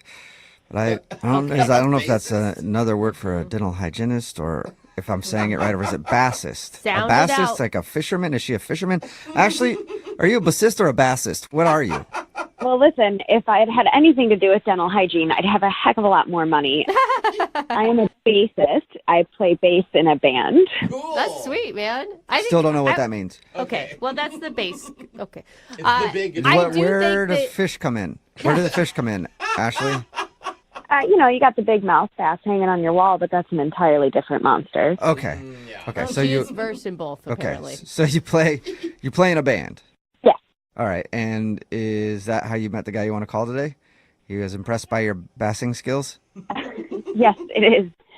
I've been promoting my band with a couple of my bandmates, and we tend to go to shows and we hand out flyers to similar sounding music. And well, I guess Billy was one of the guys that took a flyer, and he seemed pretty straight-laced for the kind of music we play, but he was really nice, and he ended up coming to the show, and he brought a couple of friends, and we hung out afterwards. You say straight-laced. So what kind of music you play? Polka? Easy listening type stuff? We're definitely a little bit more on the alternative side, a little more rock, almost kind of punk. Was there a Punkish, famous okay. band that we would know that would be like your sound? We have a very similar sound to the Arctic Monkeys. Okay. No idea who that is. Yep, okay. But sweet. Okay. So he came to your show? Yeah, he did. And did it feel like he came because he liked you? I don't know if he came to see me, but he certainly stayed afterwards because of me and our conversation. Oh, cool. Oh, that's cool. Okay. How long did you guys hang out? It was a pretty late night, actually. He came back to my house, and he was over till about 2-ish. All right. So by coming back to your house, does that mean you guys played instruments together? Made music? We just made out. That's all that happened. Okay. All That's right. awesome. Well, that's obviously he was into you then if he went back to your place and made out with you. Yeah. Do you think he was expecting more and was disappointed that he didn't get it? I hope not. It didn't seem that way. He was the one that said he didn't want the night to end, but he didn't seem too pushy. Mm-hmm. Okay. It doesn't seem like he was just trying to get laid, basically. No, it didn't seem like that at all. And what was it like when the night ended? We kissed goodnight, and he said he had a really nice time, and he left. So have you guys talked at all since? No, he's like completely ghosted me. Why do you think that? It could be anything. I mean, I've been told my place can be a little bit intimidating. Why? To be honest, I grew up in a pretty sheltered household, and so now that I have my own place, I kind of like to take advantage of art when I see it. You know, if I go to an art festival or a street fair and there's a statue or a painting that speaks to me in some way, I will buy it. So there is a lot of art in my house. Wow. Is it like art that some people would find weird? Some of them are, yeah. Yeah, but he stayed for a couple hours Yeah. and he made out with you. So, I mean, if he could still be in the mood around your art, he probably wasn't too freaked out about it. I would assume so. Could be that he really just liked my music and it had nothing to do with me as a person, or he didn't like my music and wants nothing to do with me as a person. I think if it was one of the things about your music, he wouldn't have gone and made out with you. He would have been like, well, whatever. We'll hang out at the bar and then I'll leave and I'll be like, man, she's great. I can't wait to purchase her song on iTunes and listen to the bass. But I don't think he would have gone and made out with you. I mean, I wouldn't think so either, but at this point I'm at a loss. And, you know, I listened to your guys' show and I thought this might be a good way to figure out what's going on. You're an interesting person, Ashley. Thank you, I think. You're like, you play in a band, like a punk band. You're into all sorts of art. And then you like this show for some reason. Yeah, what? Yeah. You're random. I wouldn't have expected you to be a fan of this show. Well, you know, you're a delivery driver. You got to listen to something. Oh, okay. So that's, and you're a delivery driver. All right. Okay, she's stuck with us. You're interesting. There it is. Okay, well, we're going to play a song and then come back and call him and get your second date update, all right? Great, thanks, guys. Yep, hang on. Moving 92.5. Brooke and Jubal in the mornings. Second date update. If you're just joining us for today's second date update, Ashley is on the phone, and Ashley is a bassist. What does that mean? She plays an instrument called the bass. Oh, wow. Jubal, you've come And so far. they have it in these things called bands. Oh, my goodness. Oftentimes there's multiple instruments. Uh-huh. Well, she plays the bass in a band that she describes as sort of punk, alternative, rock, punk mix, rap mix. No rap. Pop. She didn't put rap in Pop, it. Not hit, pop either. rap, no. pop, punk music. Uh-huh. Is that close to what the description is, Ashley? Yeah, I think that's a fair... Okay. Perfect. Great. All right. I'll stop trying to figure you out now. But she wants to call a dude named Billy today. She actually met him at a show, and they hung out for a while. Even went back to her place and made out, but now she's not hearing back from him. She thinks maybe her art collection kind of weirded him out, but other than that, everything seemed to be going fine. All right, Ashley, I'm about to give him a call. You ready? Yes, I'm ready. I cannot believe this guy isn't calling you back because everyone knows the hottest member of the band is always the bassist. Obviously. Seriously. You deserve a call back. Thank you. Or I will go out with Okay. you later. Yeah, Apparently. sounds like it. I have a thing for bassists. I can't help myself. That's a no. All right, we'll move on. Yeah. Brooke just got rejected. I know, this is all awkward Well, now. not the first time. Well, let's call Billy and see how that goes. See if that goes any better. Here we go, Ashley.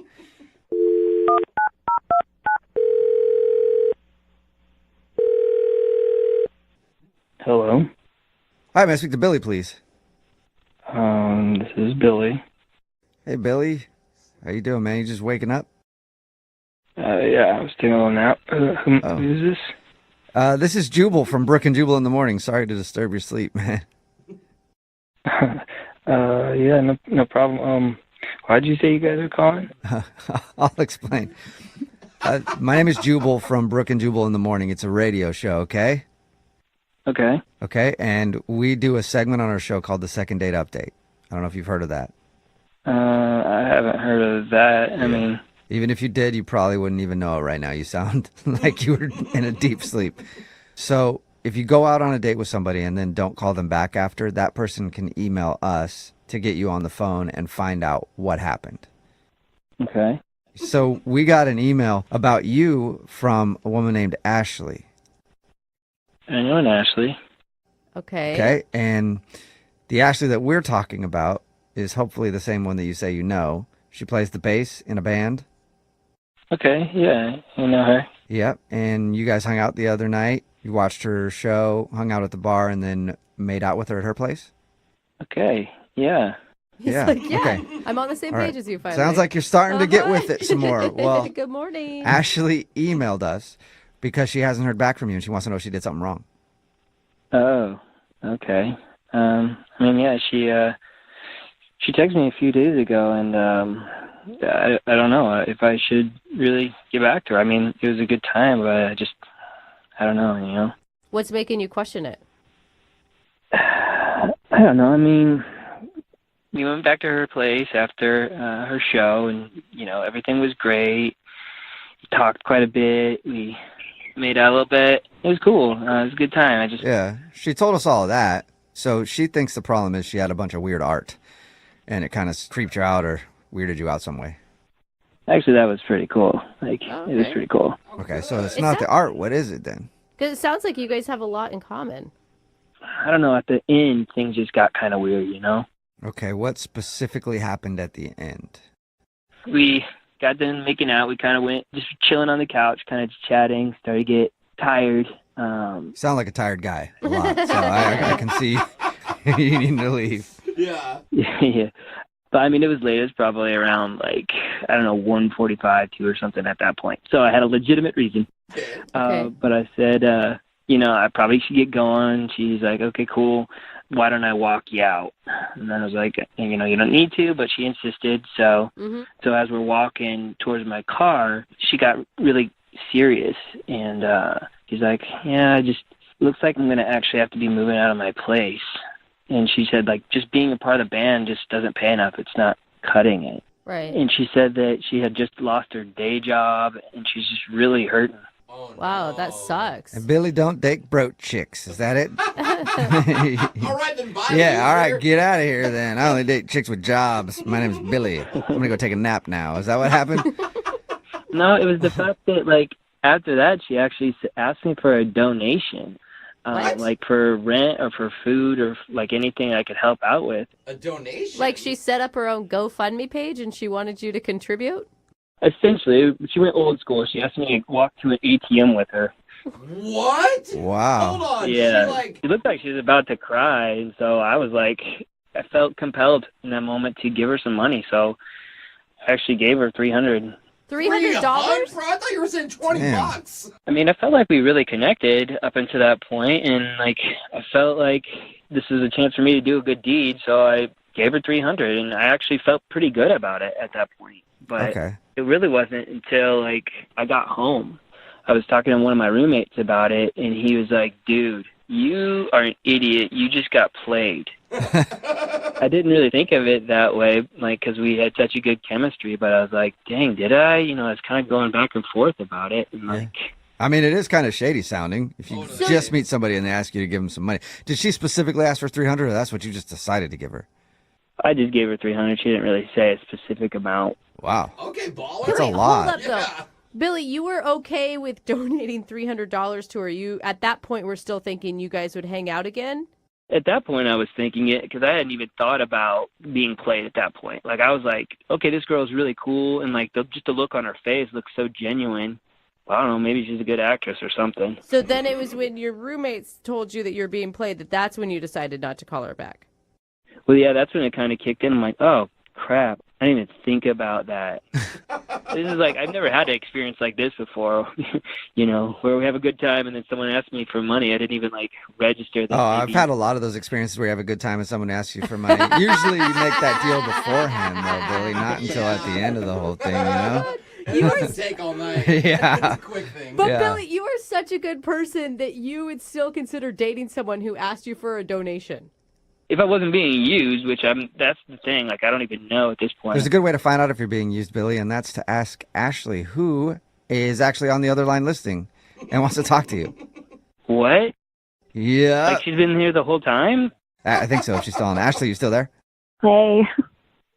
Hey, Ashley. Billy, that wasn't my intention. Do you really think that I was just using you? I mean, I don't know. What do you guys think? I mean, it sounds kind of weird, but we haven't heard Ashley's explanation. To me, it sounds weird using the word donation and not loan. Yeah, Ashley, why don't you, were you trying to just get money from him? No, he offered. And honestly, everybody has their low points, and I'm kind of in one right now. And it was just a really generous thing. When you said that you'll walk him to your car, that you didn't already have in mind walking him to an ATM on the way to get cash from him. No, I really didn't. I mean, but you did straight up asking for a donation. That is kind of weird. Yeah, you asked him for money, Ashley. Look, I'm sorry. I was in the moment, and I felt safe with you, and I shouldn't have said anything, and I shouldn't have asked, and I wish I could just give it back, but I've already paid my utility bills with it, and I can't right now, but I'm so sorry I made you feel that way. That wasn't my intention. I don't really know what to say. I mean, if you're... I don't know either for you, Billy. I mean, you seem sincere, but that also feels like maybe you're just super manipulative. Yeah. Because I think it's really strange that you would ask someone on a first date for money. You don't have friends or family that could help you out if you were in that tough of a spot? I mean, not really. My life is kind of the band, and they're all in a very similar boat. Oh, come on, Ashley. A band struggling? Never heard of it. Never heard of it. I feel you. Hey, Billy, look, there's one way to find out if Ashley's being straight with you about not really just trying to use you for money, and that's to go out with her again. Would you like to go out with Ashley on a second date? We will pay for it. We did have a good time, so I guess I'm willing to give it another shot. Really? Yeah, I realize that things are probably really weird for you right now. This whole situation's weird, and how financially distraught are you right now? Why are you asking that right now? Well, how much is in your bank account? Yeah. Is there a specific amount that you need help with, or what? No, Billy. Are you offering again? Don't offer any more cash. Just go out with her again. But I mean, I feel bad. I accuse her of stealing, and if she's really hurting, I can help. I really can. No, the point is, don't help yet. Listen, Billy, full transparency, I am not in a good situation right now, but I will figure something else out. Well, I mean, just, full transparency on my part. One of my roommates actually is moving out soon, so if you do need a place to stay. Okay, hold on. Just go out on the date, you guys. All right, before Ashley, you move in with Billy, or Billy, you give more money, or whatever you guys are doing. But congratulations, you did get a second date, Ashley. Oh, my God. Awesome. Yeah, and it looks like a house on top of that, so Maybe good work. a paycheck. Yeah. Brooke and Jubal in the morning. A text in at 78592 that says Billy's going to be broke by the end of the week. I would agree with you. We're talking about today's second date update. Ashley met this dude Billy at one of her band's shows, and afterwards they went back to her apartment and made out and had a great first night. Oh, yeah. Well, we called Billy, and he said the weird part of the night was when she told him that she was about to lose her apartment and asked for a donation of $300 and even walked with him to an ATM so he could withdraw some cash and give it to her. And after the date, Billy's buddies were like, I think she's scamming you. She robbed you, bro. Yeah. Right. She said she didn't plan to do that. She's just at a low point and needed some help, and it just came out naturally. Yeah, just walking to an ATM is so natural. Yeah. And by the end of the call, he offered Ashley more money and even said she could move in with him if she needed to. Dude. So overall, Very successful second date update for Ashley, I think. Yeah, for her. Yeah. I really hope she's not scamming him. Oh, dude. His salary is now her salary. Exactly. Yeah. Remember, if you want to do a second date update, all you have to do is email the show, and we will call the person who didn't call you back.